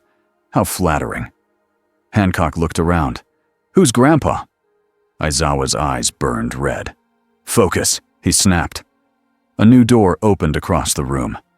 More creatures stepped out, not as big as the first one, but fast. Their bodies were built for stalling, regeneration, tough skin. And then something else happened. The largest creature broke through the cracked glass wall and stepped into the room. It didn't charge All Might. It didn't attack Aizawa. It walked straight toward Hancock. Hancock felt the air shift, not from power, but from the creature's intent. It wanted him. Hancock's jaw tightened. "Okay," he muttered. "Let's do this." All Might stepped beside him. "We do this together," All Might said. Hancock glanced at him, then nodded once. The creature lunged. Hancock moved first. He didn't punch it through the building. He grabbed it by the shoulder and turned its charge sideways, redirecting it away from the hallway where hostages might be. Then he drove a clean, tight punch into its chest. The creature flew back and smashed into a metal table. It stood up immediately. No broken ribs. No slowed movement. It smiled again. Hancock's eyes narrowed. "That's new." Aizawa activated erasure on the smaller creatures, limiting their quirk boosts. Hawk's feathers pinned limbs to walls. All Might struck with controlled power, smashing joints and knocking bodies out of the way without collapsing the ceiling. Hancock kept his eyes on the big one. It moved again. Fast. Too fast for a normal Nomu. It hit Hancock with a heavy punch that would have turned a building into dust. Hancock didn't move. The punch landed. The sound was huge. Hancock's face didn't change. He looked down at the creature's fist on his chest, then back up at its eyes. "Really?" he said flatly. He grabbed the creature's wrist and squeezed. Bone cracked. The creature didn't scream. It just pulled back, wrist twisting and healing as it moved. Regeneration. Aizawa saw it and hissed under his breath. They built it to last. Hancock's eyes sharpened. They built it to copy me. The speakers crackled again. Garaki's voice sounded pleased. "A prototype," he said. "Not perfect, but promising." Hancock's jaw tightened. "You made that thing out of people?" Garaki chuckled. "People are such a flexible resource," he said. All Might's voice turned hard. "You will pay for this," All Might said. Garaki's voice stayed calm. "Pay," he echoed. "No, this is research." Hancock's fists clenched. He wanted to destroy everything. He wanted to break walls, rip the ceiling off, and end this right now. But then he heard it. A small sound. A whimper. Behind a second door on the far side. Hostages. Hancock froze for a fraction of a second. The big creature used that moment. It slammed into Hancock, driving him back into a support pillar. The pillar cracked. Dust fell. All Might's eyes widened. "Hancock!" Hancock pushed back, stopping himself before the pillar fully failed. He stared at the crack. A memory flashed in his head. almost dropping the building at the station. The shame hit like a punch. Garaki's voice came again, softer now, like a whisper in Hancock's ear. "They will blame you," the voice said. "They always do." Hancock's breathing got heavy. Aizawa shouted, "Ignore it! It's a trap!" Hancock's eyes darted. The room lights changed. Screens on the wall turned on.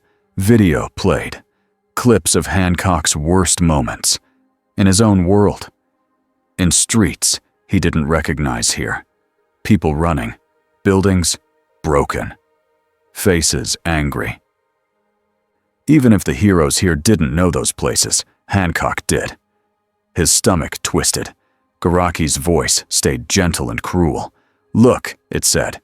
"This is you. This is what you do. You break things. You leave.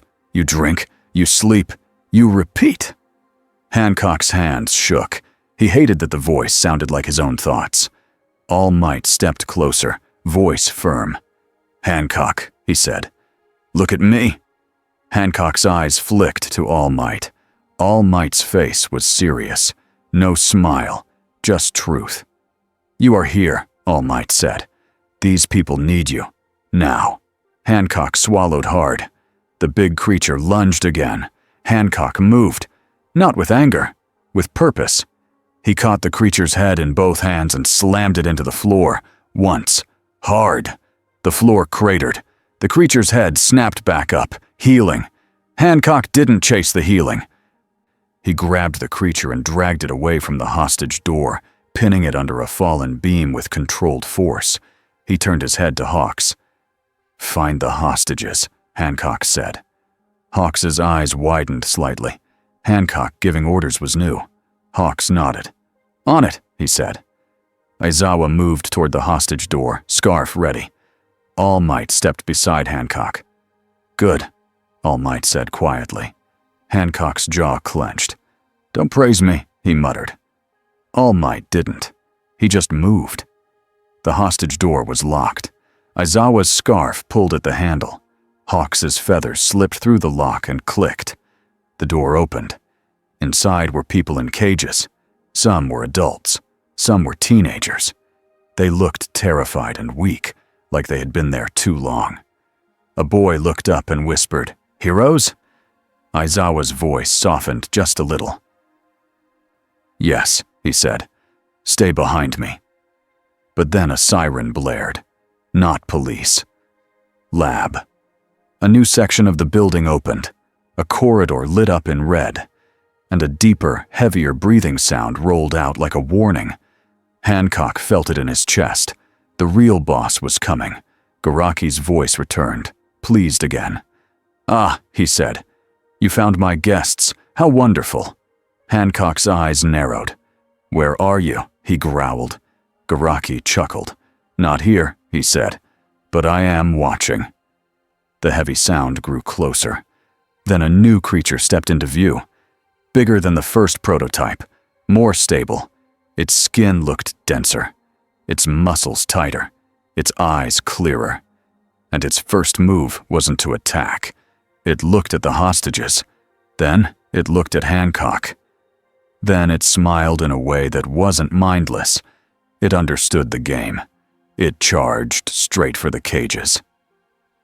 Hancock moved without thinking. He launched between the creature and the hostages and took the hit. The impact blasted air through the room. Cages rattled. People screamed. Hancock's boots slid back a few inches. That was all. He stared at the creature, eyes hard. "No," he said. The creature hit him again. Hancock caught the fist this time and stopped it. All Might moved in from the side, punching the creature's ribs with controlled power to unbalance it. Aizawa erased what he could. Hawks pulled hostages out one by one, feathers lifting them like a careful crane. Hancock fought like a wall, not flashy, not wild, just solid. The creature tried to get around him. Hancock blocked every path. It tried to bait him into breaking supports. Hancock adjusted his stance, keeping the ceiling stable. Garaki's voice sounded annoyed now. "Interesting," he murmured. You are learning restraint. Hancock's jaw clenched. Yeah, he muttered. Hate it. Aizawa glanced at him. Focus, he snapped. Hancock shut his mouth. The fight pushed deeper into the lab. The creature grabbed a tank and threw it. Hancock caught it and set it down. The creature grabbed a metal beam and swung it like a bat. Hancock stepped inside the swing and punched the creature in the stomach.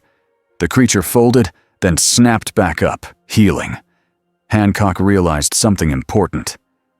This doesn't end if I just hit it, he thought. Regeneration meant time. Time meant hostages. Time meant the villains could escape with data. He looked at the walls, he looked at the ceiling, then he looked at a thick support frame around the creature's containment corridor. An idea formed. He didn't need to kill it. He needed to remove it. Hancock grabbed the creature by the waist and flew upward, slamming it into the corridor frame. Metal bent. He shoved harder, forcing the creature into the narrow space. All Might understood instantly. He struck the frame's sides, collapsing them inward like a controlled cage. Aizawa wrapped his scarf around the creature's arms, pinning them to its body. Hawks added feathers, binding joints, limiting movement. For a moment, the creature was trapped. It roared, thrashing. The metal screamed. Hancock held it there with both hands, muscles tense, eyes focused. "Hostages out!" he shouted. Hawks's voice came back, tight. "Almost!" Aizawa's eyes stayed red. "Keep it pinned," Hancock grunted. "I am." Then the building trembled. Explosions. Timed charges. Garaki wasn't trying to kill them. He was trying to erase evidence. Smoke filled the corridor. Alarms blared. Hancock's eyes widened. "He's blowing the place," All Might's voice snapped. "Evacuation now." Hawks moved fast, ferrying people toward exits. Aizawa guided the weak ones, scarf pulling doors open, body shielding them from falling debris. Hancock stayed by the trapped creature. It thrashed harder as the building shook. The frame began to give. Hancock clenched his jaw. He could keep holding it and let the building collapse on everyone, or he could release it and risk it reaching the hostages. His mind flashed back to the station again, almost dropping that building. Never again. He made the choice. Hancock grabbed the trapped creature and launched straight up through the ceiling. He didn't ask permission. He didn't hesitate. He rocketed through layers of metal and concrete, ripping a clean tunnel to the open sky. Rain hit his face. He kept going. Higher. Then, far above the warehouse district, he threw the creature. Not toward the city. Away, toward empty industrial land. The creature flew like a meteor, crashing into a distant empty lot with a shockwave that shook puddles. Hancock followed instantly, slamming down on it before it could rise. He pinned it in the mud, fists planted on its shoulders. The creature tried to smile again. Hancock's face was flat. "I'm not playing," Hancock said. He drove the creature's head into the ground and held it there, not to kill it, to keep it down. Then, behind him, he heard the warehouse collapsing. He turned and saw the building folding in on itself as charges blew supports. Smoke rose, fire flickered inside, and he felt it. Rage. Not just at the villains, at himself. At the idea that monsters like this existed because someone chose to make them. Hancock clenched his teeth and forced himself to breathe. "Stay," he told the creature, like talking to a dog. He flew back to the warehouse. He arrived as All Might, Aizawa, and Hawks dragged the last hostages out. The building groaned, ready to fall. Hancock didn't wait. He shoved his hands under a collapsing outer wall and held it up long enough for everyone to clear the danger zone. Concrete creaked, metal groaned, rain ran down his face like sweat. He held until the last person was out. Then he released. The warehouse collapsed fully with a roar, dust blasting across the street. Hancock stepped back, chest rising and falling. Aizawa watched him, eyes tired. All Might stared, silent, proud but careful not to say it. Hawks looked at Hancock and nodded once. "Good call," Hawks said simply. Hancock didn't answer, because if he did, he might say something he couldn't take back. Hours later, the hostages sat under blankets in a safe building. Medics moved among them. Police took statements. Aizawa stood nearby, arms crossed, watching the room like a guard dog. Hancock stood against a wall, rain still on his jacket, staring at the floor. All Might approached slowly. "You did well," All Might said. Hancock's jaw tightened. "Don't." All Might stopped a few steps away. "All right," he said gently. "Then I'll say something else." Hancock glanced up, annoyed. "What?" All Might's eyes were calm. "Thank you for staying," he said. Hancock looked away again. Aizawa walked over, holding a clipboard. Hancock flinched. "You have got to be kidding me." Aizawa's voice was flat. "Community repair," he said. Hancock stared. "We just saved people from a lab." Aizawa nodded. "Yes," he said. "And you ripped a hole through a ceiling and collapsed a building." Hancock threw his head back and groaned. Aizawa held out the clipboard. "Also," he added, "you swore earlier." Hancock's eyes widened. "When?" Aizawa didn't blink. "When you said, 'I'm not playing,' you used a stronger word first." Hancock stared at him in horror. All Might looked away, shoulders shaking slightly, trying not to laugh. Hancock grabbed the clipboard and muttered, very carefully, "I hate this place." Aizawa's eyes flicked toward the jar on the nearby desk. Hancock shut his mouth. He wrote. The next day, the story changed again. Not fully, not perfectly, but enough. A blurry clip appeared online. It showed Hancock holding up a collapsing wall while people ran out. It showed him moving slower than before, more careful. It showed him standing in the rain after, looking less like a monster and more like a tired man doing a job. The comments were still divided. Some called him a threat. Some called him a hero. Some said he was a weapon. But more people than before said one simple thing. He saved them. At UA, Nezu watched the new footage and folded his paws. "It's working," he said softly. Aizawa didn't respond right away. He looked at Hancock across the yard, doing community repair work with a scowl, lifting broken concrete pieces into neat stacks like a grumpy construction machine. Aizawa's eyes narrowed. "He's still a problem," Aizawa said. All Might stood beside him, voice warm. "Yes," he said, "but maybe he's becoming our problem." Aizawa grunted. "Don't get sentimental." All Might smiled. "I won't," he lied gently. Across the city, in a hidden place, All for One listened to the same reports and smiled too. Not because he was happy, because he had learned something useful. "The outsider can be shaped," All for One murmured. "That means he can also be tempted."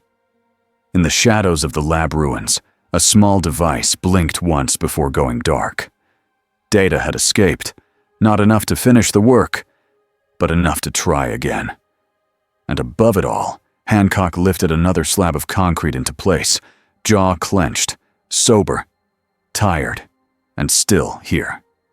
The city didn't know what to do with a man like that, but it was starting to understand one thing. He wasn't leaving. Weeks passed, not the kind of weeks that feel new and exciting, the kind that feel like work. Hancock woke up early because Aizawa said early. He hated that. He did it anyway. He flew patrol routes that Hawks picked for him. He stayed low enough that he didn't scare people. He moved slower than he wanted. He tried not to boom through the sky like a rocket. He failed sometimes. When he failed, Aizawa didn't yell. He just held up the clipboard. Hancock hated the clipboard more than any villain. After patrol, Hancock did the boring jobs. Flood cleanups, bridge supports, fire evacuations, carrying heavy rescue gear like it was nothing. He learned names. He learned how to speak to scared people. "I'm going to lift this," he would say, rough voice, trying not to sound mean. "You're going to be okay. Don't move." And when people cried with relief, he didn't know what to do with his hands, so he just worked. The swear jar sat on a shelf in the staff room. At first, it filled fast. Then, slowly, it filled slower. Hancock started catching himself.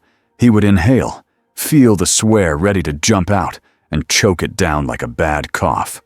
Aizawa would watch with that same tired face. Sometimes, he would still point at the jar. Hancock would glare and drop a coin in anyway. All Might said it was progress. Hancock told him to stop saying that. All Might listened, most of the time. The public reaction shifted in tiny steps. Not love, not trust. Less fear. Less screaming when he landed. Less flinching when his shadow passed over a street. A little girl once waved at him from a balcony. Hancock froze midair, confused. Then he lifted one hand and gave a stiff, awkward wave back. He felt stupid. He also felt lighter. That made him angry too, because he didn't want to need anything from anyone. But he did. One morning, after a clean rescue where no windows broke and no roads cracked, Netsu called him into a meeting. It wasn't in a classroom. It was in a quiet office with thick walls and a table that looked expensive. All Might was there. Aizawa was there.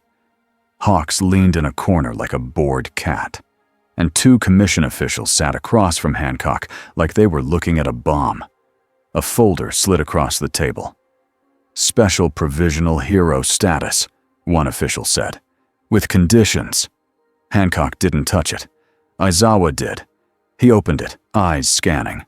Hawks let out a low whistle. "Tracking bracelet," he said. "Daily check-ins, restricted zones, commission override." All Might's voice stayed calm. "That is very strict." "It is necessary," the other official replied.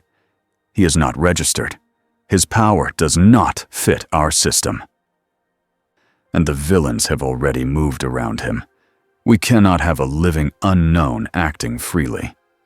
Hancock leaned back. "Then don't." The first official's eyes narrowed. "Excuse me." Hancock's voice was flat. "I'm not wearing a leash." "It isn't a leash," the official said.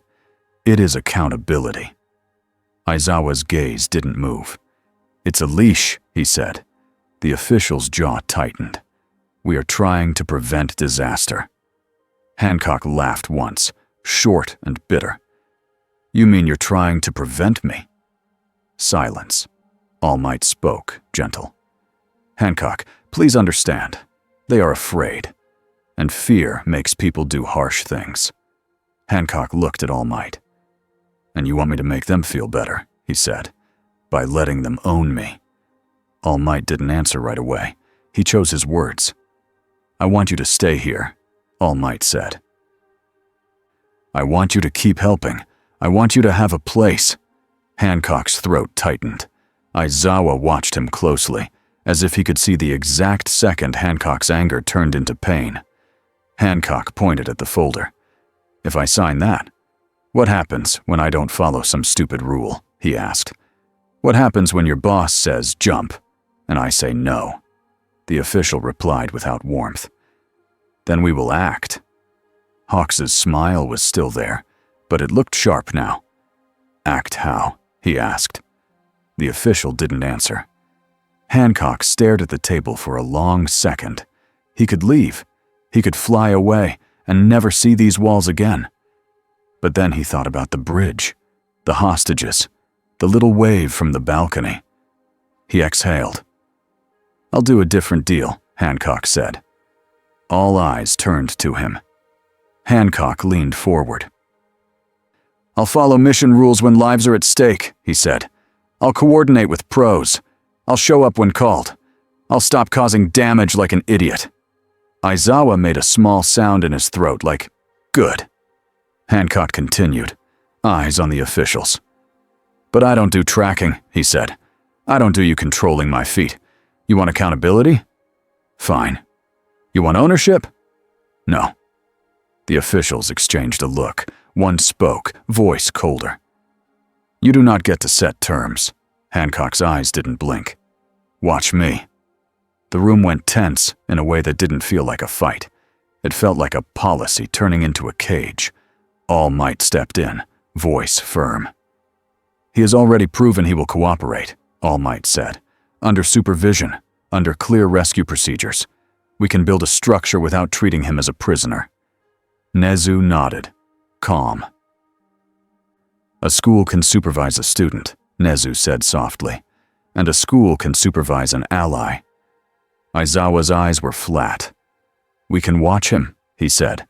Better than you can. The officials didn't like that. Hawk's wings shifted.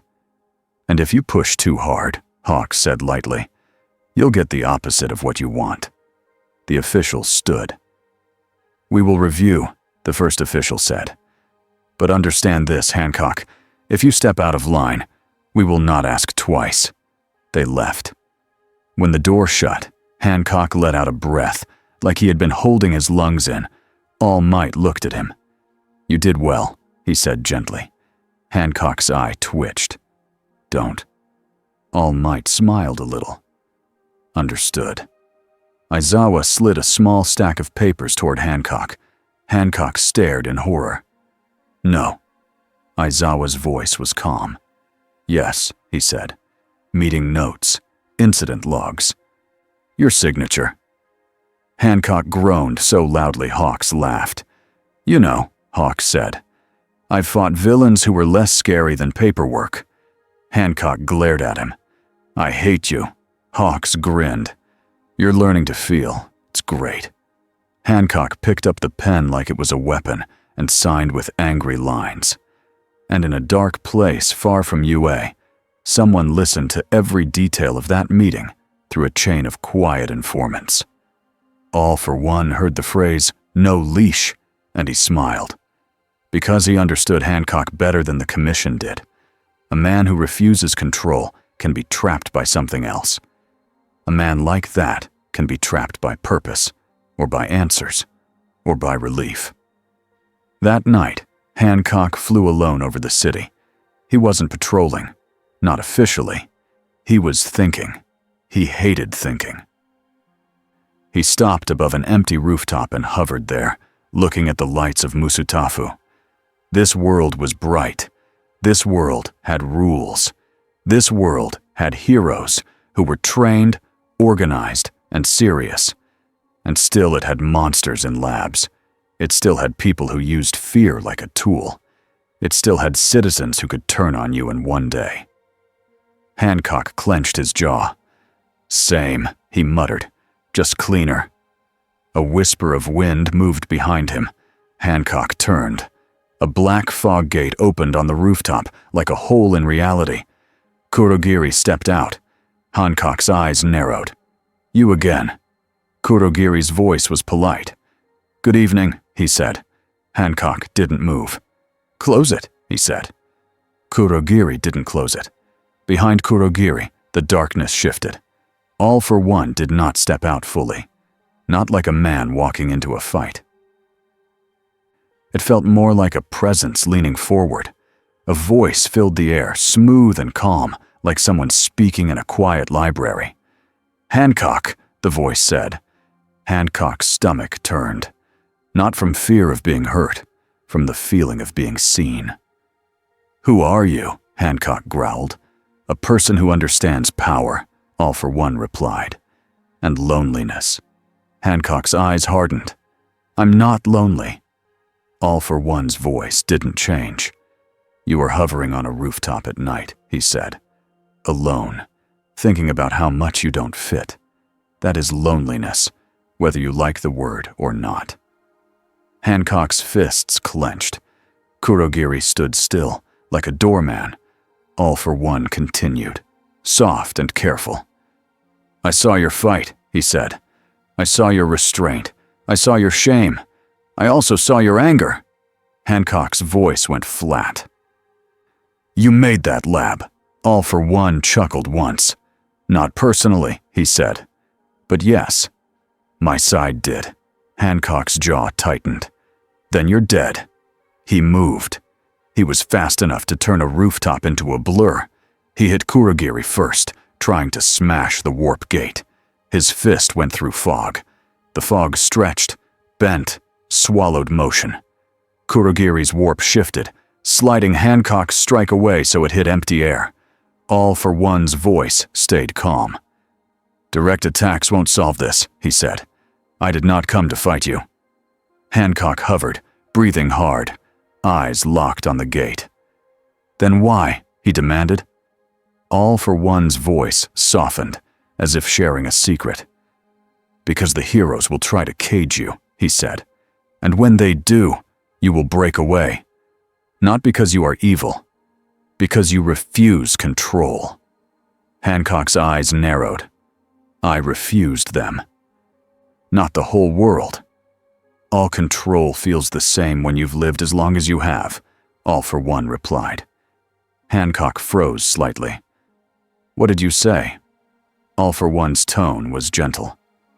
"Your memory has holes," he said. "You don't know why you are the way you are. You don't know where you truly came from. You don't know why you feel like a stranger in every city." Hancock's throat tightened. He hated that this man was naming things Hancock never said out loud. All for One continued, voice like silk. "I can give you answers," he said. "Not guesses, not therapy, real answers." Hancock stared at the dark gate. "And how do you know any of that?" Hancock asked. All for One's voice became pleased, just a little. "Because I collect information," he said. "Because I study what others call impossible." The roof felt colder. Hancock's hands shook once, then he clenched them tight to stop it. "What do you want?" Hancock asked. All for One didn't rush. "I want you to stop pretending these heroes will ever accept you fully," he said.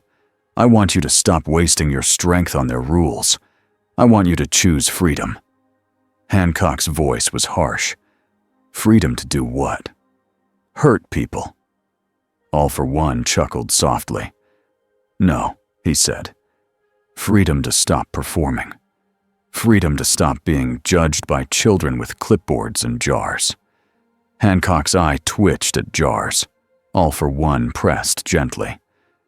"They fear you," he said. "They smile at you, but they plan for you. They will always plan for you."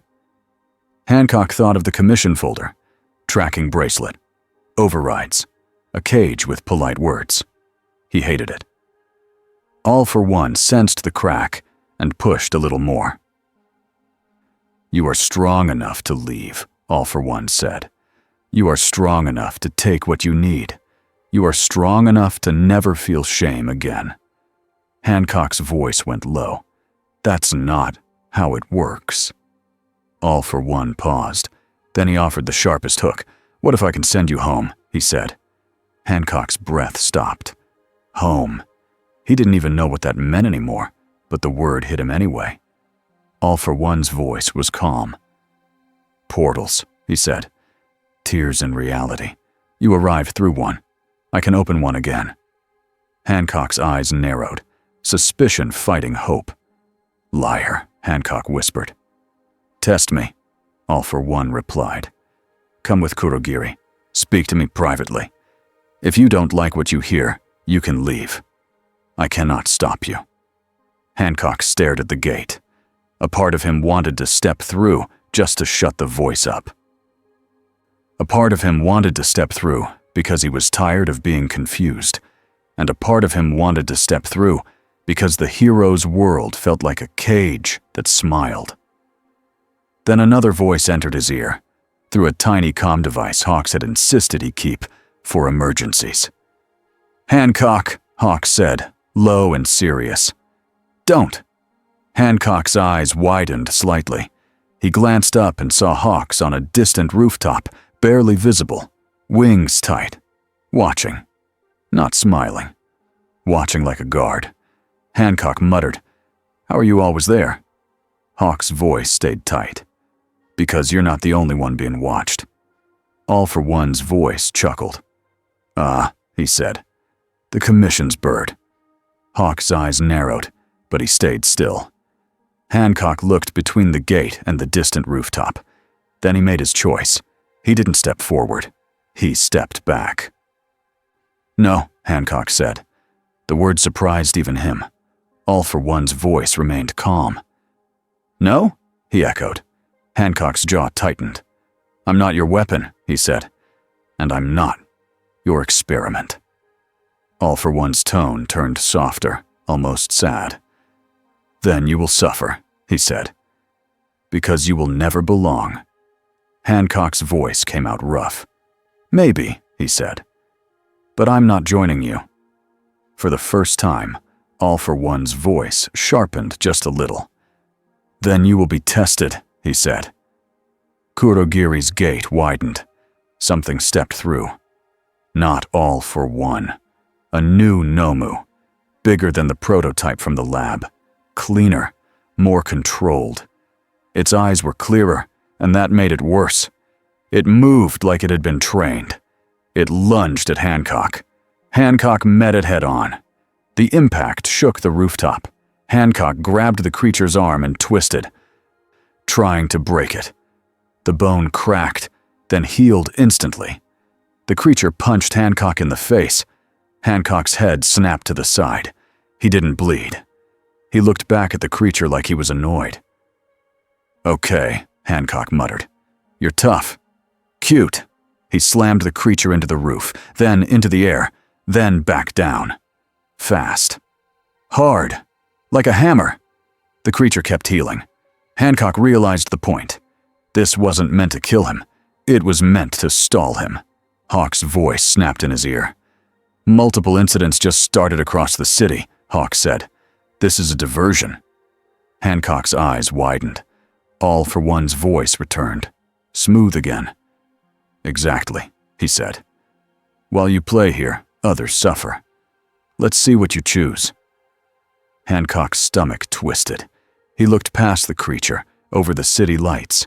He could chase the gate. He could try to smash Kurogiri's warp. He could chase All for One's voice. Or he could do the thing he had been learning, even though he hated it. Priorities. Lives first.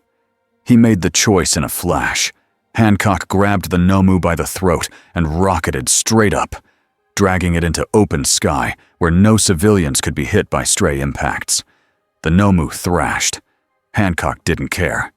He flew it out over the bay and slammed it down into the water hard enough to make a white column splash up like a tower.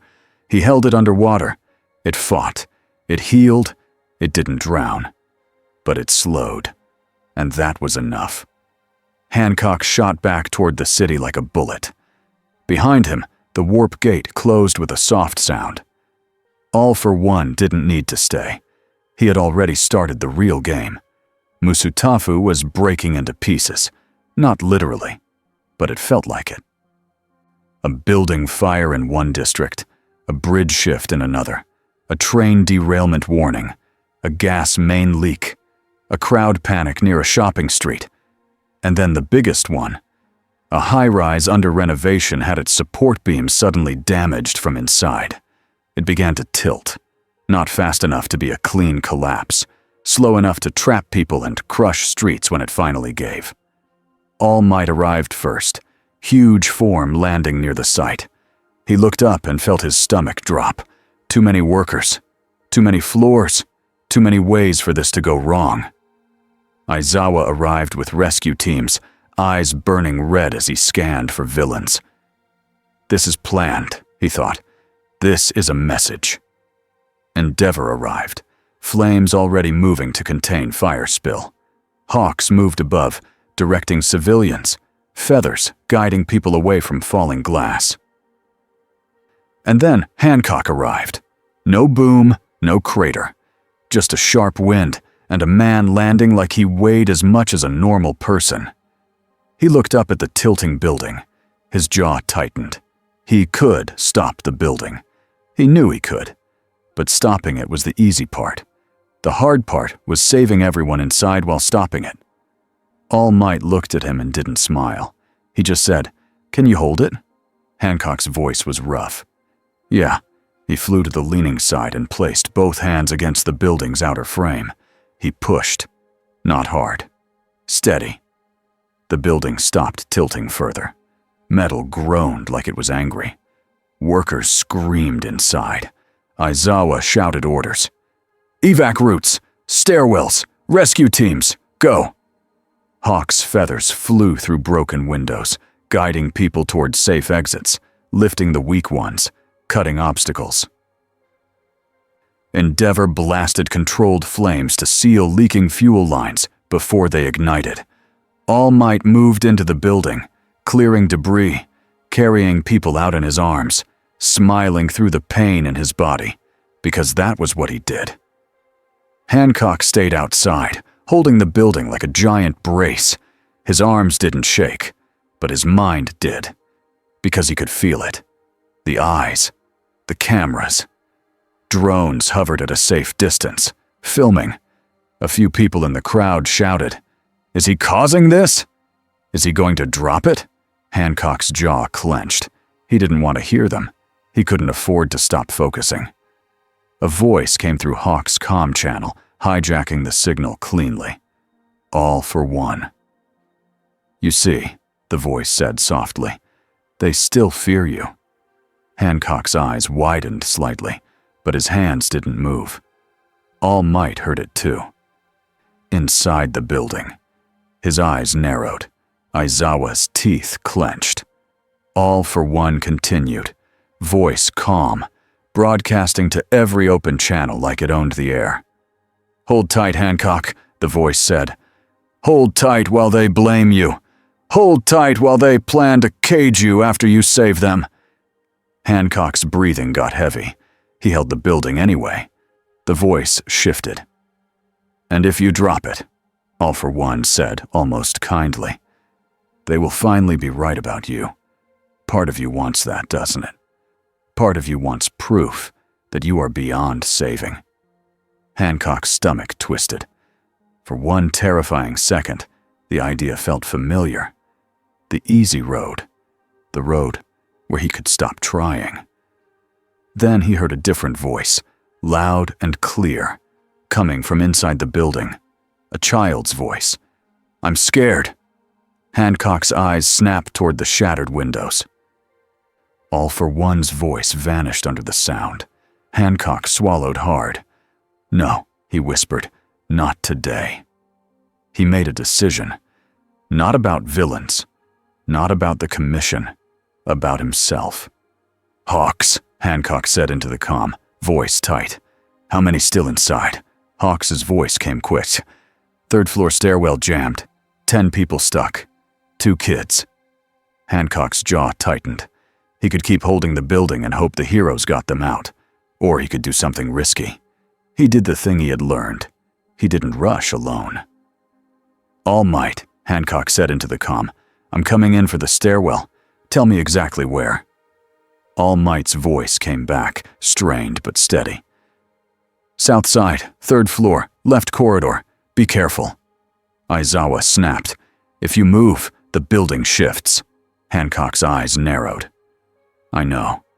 He looked at the building frame. He adjusted his grip, finding a stable beam. Then he did something new. He didn't let go fully. He used his body like a brace, wedging himself into the frame at an angle that held the weight with his shoulder and back. It looked uncomfortable. It didn't hurt him. But it required attention. He held like that and slid one hand free. Slowly. The building stayed steady. Aizawa watched, eyes wide for half a second. "He's thinking," Aizawa realized. "He's actually thinking." Hancock pushed his way into a broken window and moved through the building. Inside, dust filled the air. Pipes hissed.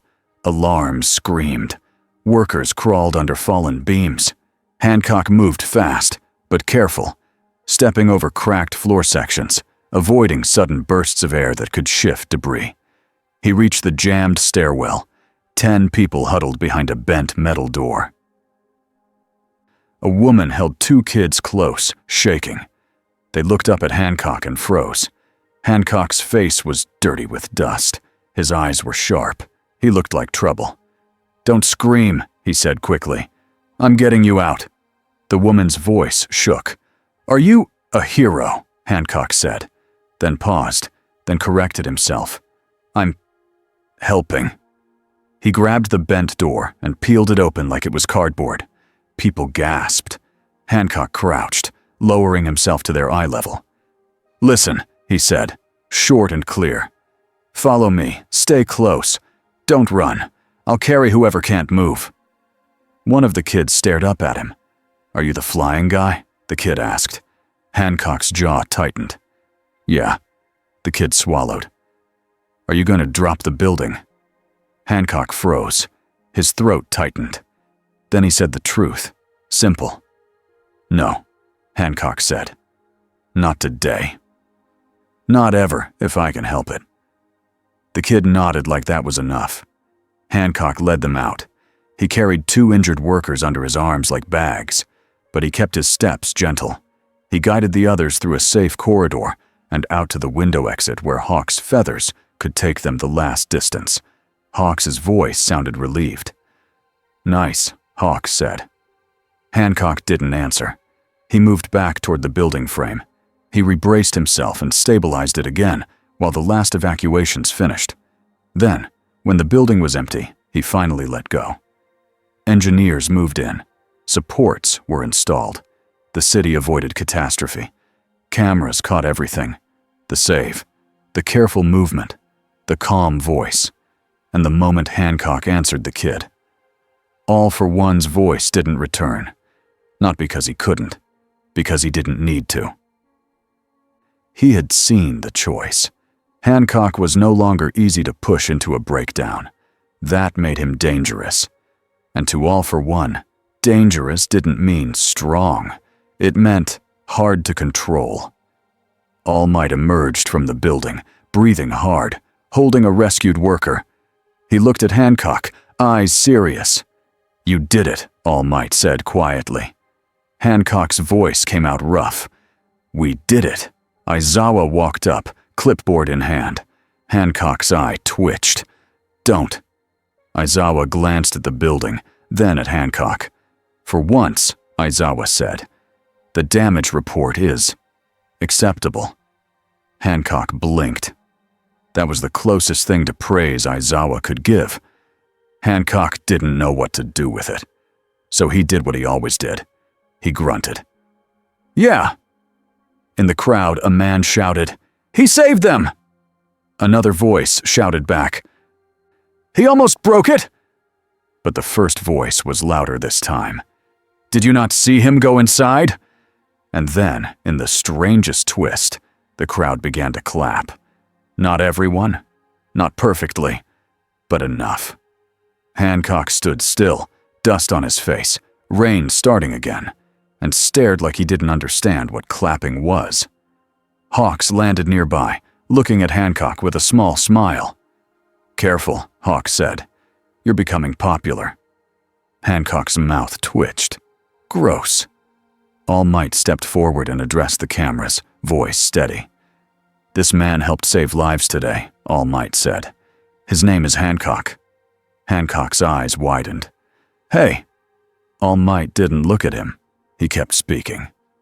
"He's not a symbol," All Might said. "He is not a weapon. He is a person choosing to do the right thing." The commission officials watched the broadcast from a secure room. They didn't look happy, but they couldn't deny what the world had seen. A leash would look like cruelty now. They would need a different plan. Hancock looked at All Might when the broadcast ended. "You just said my name on TV," Hancock said. All Might's voice was gentle. "You are not a rumor anymore," he said. Hancock's throat tightened. He hated that it mattered. Aizawa's eyes stayed flat, but his voice was clear. "You still don't get to do whatever you want," he said. Hancock looked at him. "I know." Aizawa held up the clipboard. Hancock groaned. "Oh, come on." Aizawa's eyes flicked toward the swear jar, waiting back at UA. Hancock shut his mouth. He took the clipboard. He signed the forms. And somewhere in the darkness, All for One watched the same footage and adjusted his plans. He didn't storm the city. He didn't throw monsters at Hancock until 1-1. He did something smarter. He vanished.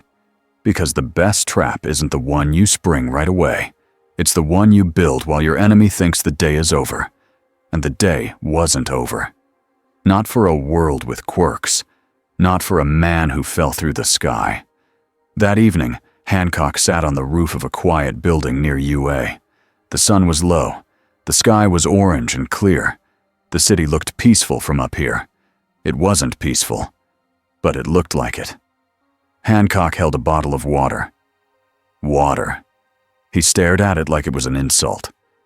Then he drank it anyway. Footsteps approached behind him. Hancock didn't turn. He already knew who it was. He could hear the breathing. All Might walked onto the roof in his thin form, carrying 2 cans of something. He didn't sit too close. He didn't push. He offered 1 can. "It's tea," All Might said. Hancock took it and frowned. "This better not be one of those weird flavors." All Might smiled gently. "It's plain." Hancock cracked the can open and took a sip. He made a face.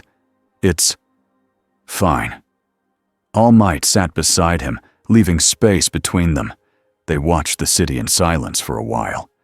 Then All Might spoke softly. "You went inside," he said. Hancock's voice was rough. "Kids were stuck." All Might nodded. "And you didn't run," All Might said. Hancock stared at the horizon. "I wanted to," he admitted. All Might didn't judge him for that. He just said, "But you didn't." Hancock's jaw tightened. "People still hate me." All Might's voice was calm. "Some do," he said. "Some always will." Hancock's hands clenched around the can. "Then what's the point?" All Might looked at him, eyes steady. "The point is not their love," he said.